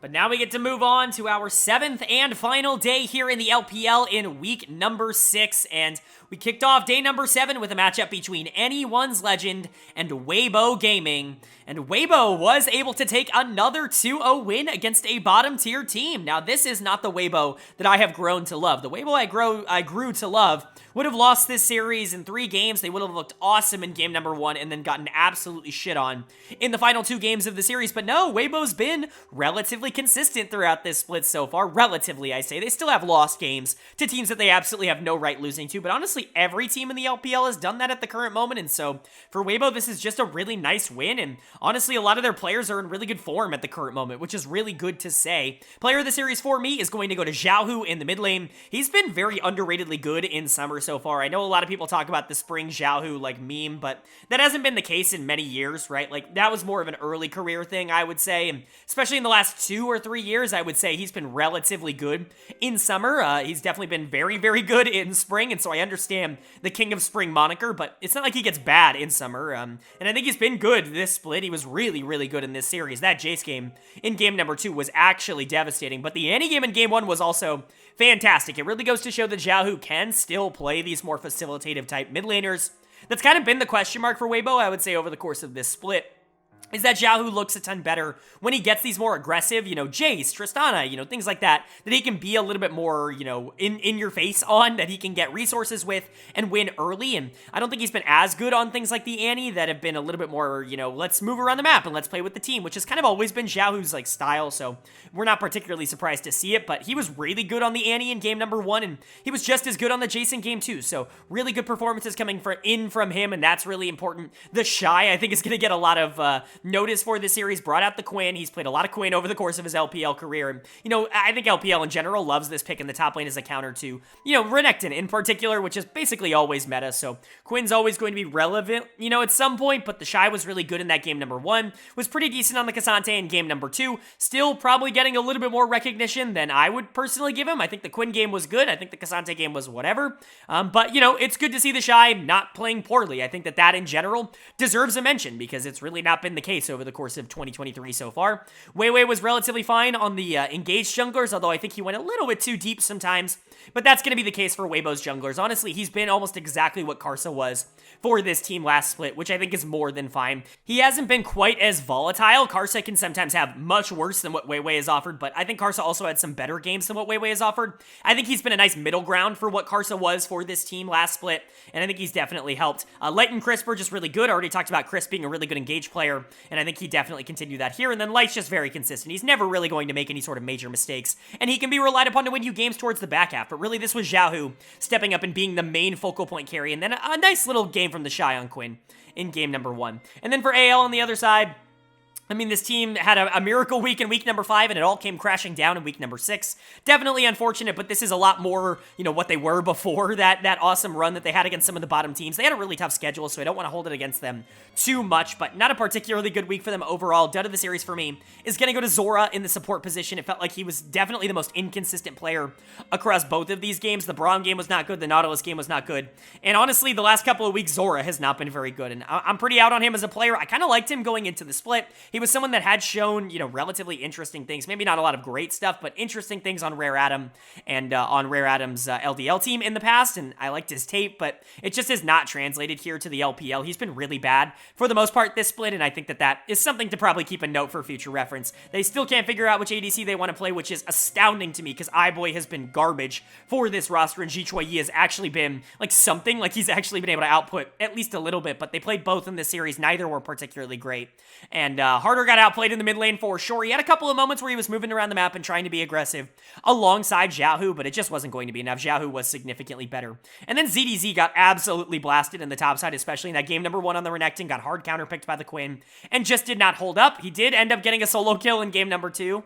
On that Cassante into the Renekton matchup, but it just was not going to be enough to be able to save what was otherwise a really bad series from him. So AL just kind of falling back down to where they probably were. I still really like Xiao Hao. He was relatively fine in this series, but the rest of this team is just not good. I think outside of Xiao Hao, this is the worst roster in the LPL. I mean, ZDZ's had some good moments as well, but mid ADC support, that's probably the worst 3-man group in the LPL at the current moment. And, for AL, I think that's really unfortunate, but hopefully they can figure something out, as an organization move into a different direction next year, because I find it very unlikely that you end up retaining this jungle. But for Weibo on the other side, this team is actually playing really well right now. 8-5, they're definitely, obviously they're locked for playoffs, but looking relatively good. I think Xiaohu's in very good form. I think the Shy has been playing the best that he's played in summer so far, which is to say he's not actively losing this team games, and Light and Crisp are just really solid. Weiwei's solid. I think Weibo is a good team, and again, like I said earlier, this is a team that absolutely could end up making Worlds. They just have to maintain this level of consistency.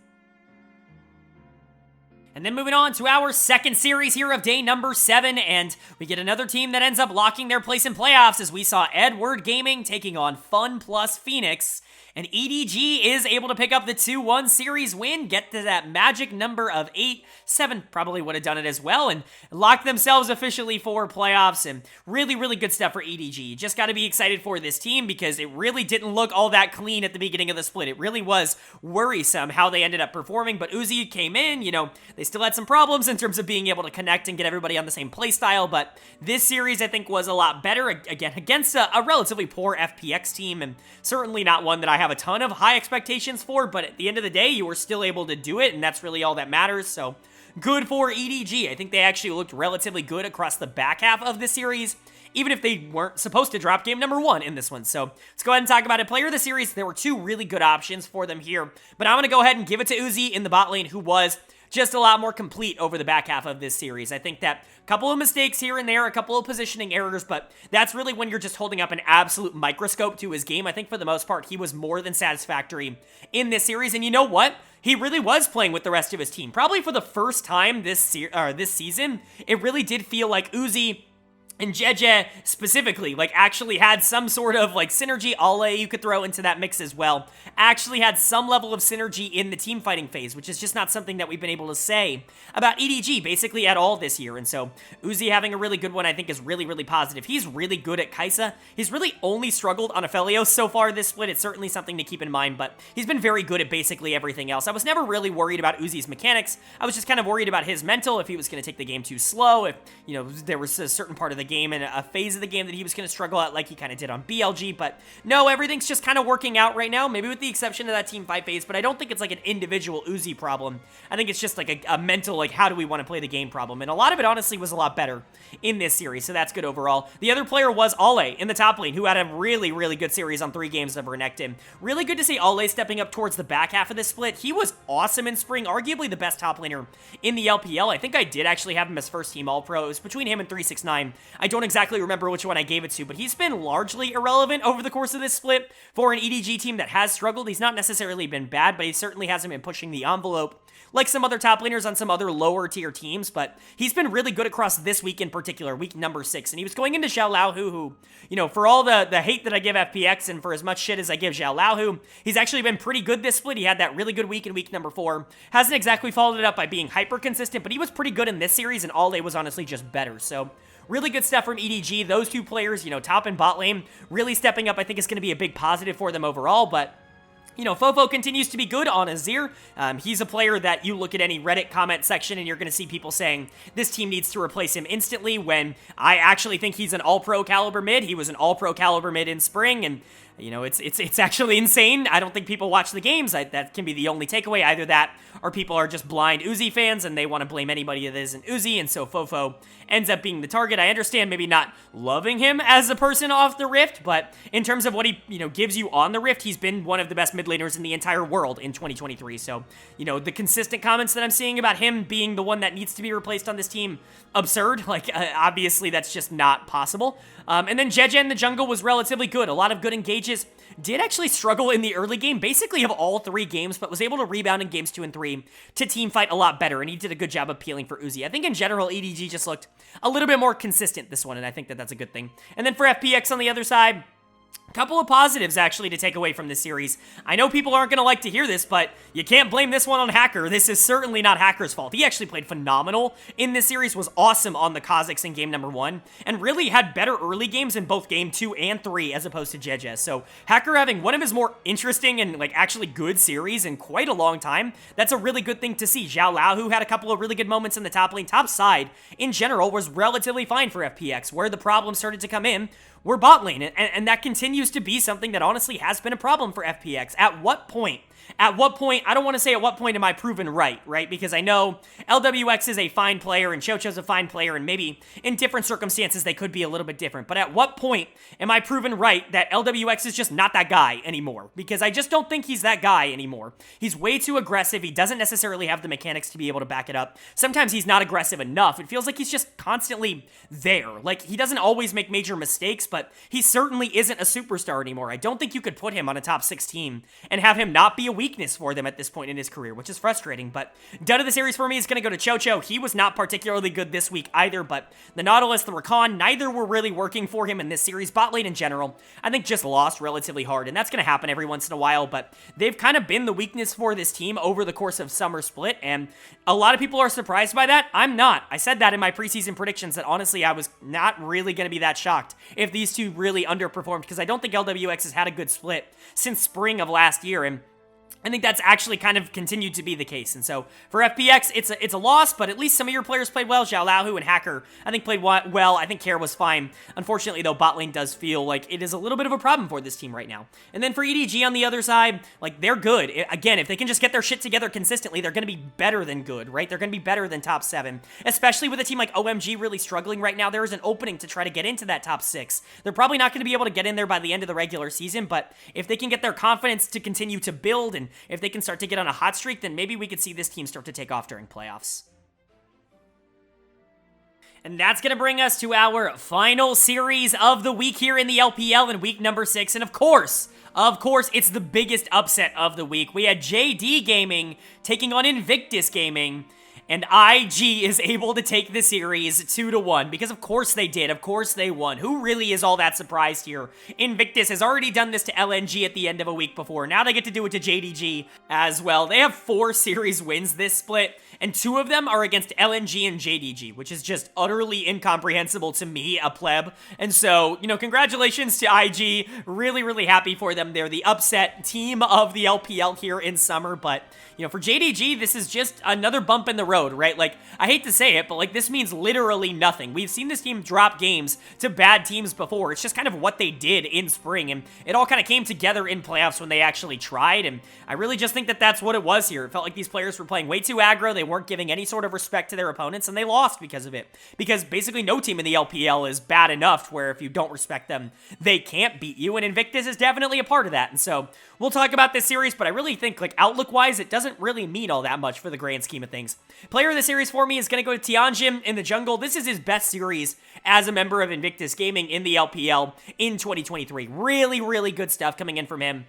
Was really good in Game 2 on the Vi, in particular, was just kind of everywhere on the map, was creating a lot for the team, and was honestly just better than Kanavi, not only in that game, but in the rest of the series. And then, obviously, the Smite Machine in Game number 3 on the Nocturne was super important towards picking up that win. I've never been all that high on Tianjin. I know he's been this really big hyped prospect for a while. I think the LPL, like, main YouTube channel had a documentary about him or something, but I've never seen it, right? I've never been that guy that's like, I think his LDL tape is mediocre. I think he's like a facilitator at best, and at worst, he's just a guy who looks okay on carries sometimes, and so I've never really been super high on him as a prospect and as a player, but, you know, this was a really good performance. Easily the best that he has ever looked on this team and in the LPL, and hopefully he can keep this up a little bit more. I like to believe this is more of him being good rather than Kanavi being utterly trash, but, you know, it's probably somewhere in the middle. Kanavi underperforming the expectations, and Tianjin stepping up in a situation where he was, you know, not really predicted to be all that good. On and Wink were also really good in this game. This is one of the first series in Summer Split where those two have actually been solid after being really, really good across basically the entirety of the Spring Split, and so Wink in particular looking good on the Blitzcrank. This was a pick that was actually really common for Invictus in Spring. They really like to go for these more aggressive bot lanes, something that they could play make on, something that they could kind of surprise the enemy bot lanes on, even when the marksman meta ended for supports. They were pulling Blitzcrank out a lot. I'm surprised to have not seen it as much for them throughout this split. Maybe they feel it's just weaker or something, but it definitely worked for them in Spring, and it really worked for them again here in this series against JDG. Wink was really important in that game number 3, consistently hitting hooks on priority targets to set up the rest of his team for kills.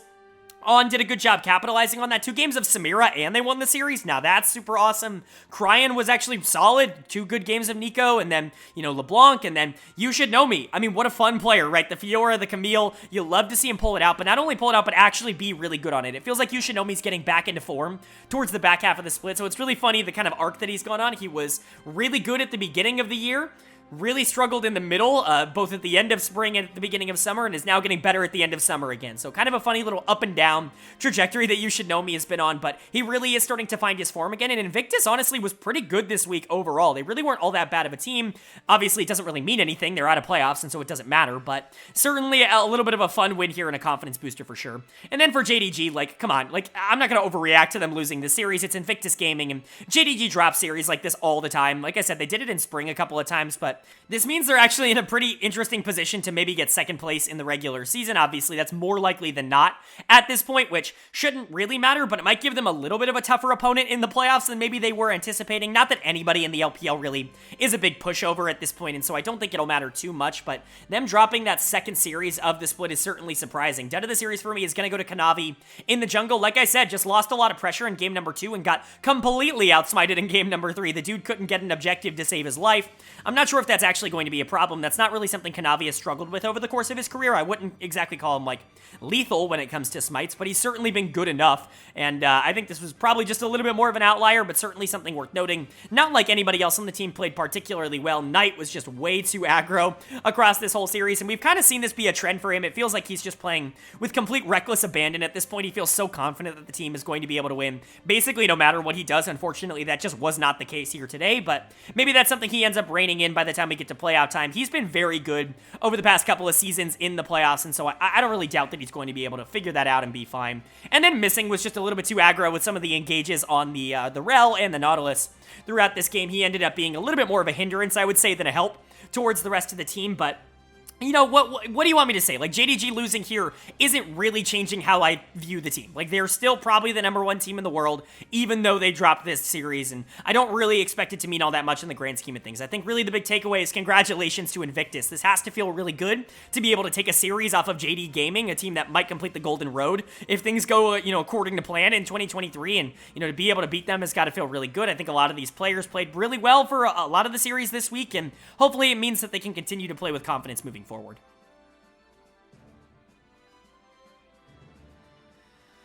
Alright, but that is going to do it for my LPL week number 6 overview and analysis of all 7 days. Up on the screen right now, you're going to see the updated standings in the LPL after week number 6, and really, I think we're starting to get into the zone where a lot of this is basically locked, right? We've got 8 of the 10 playoff teams officially locked in at this point, and even the final 2 are in a really good position to end up getting those final spots. Again, nobody's really been eliminated by the end of week 6, but still a really good shot that the top 10 teams end up being the top 10 teams. Of course, we can go over my power rankings now. Those are going to be listed in the first column to the right. In the second column, you're going to see how those have changed from last week to this week, so we can go over risers and fallers, but if you look at the top 10, if you look at the playoffs, no one's moved, and that's because, honestly, I feel the exact same on all of these teams that I did last week. I think everybody is in the exact spot that I expected them to be. JDG, BLG, TES, and Weibo are still the 4 teams that I would expect to be going to Worlds as of this moment. Obviously, LNG is a team that you definitely got to keep out for at number 5. OMG is going to stay at number 6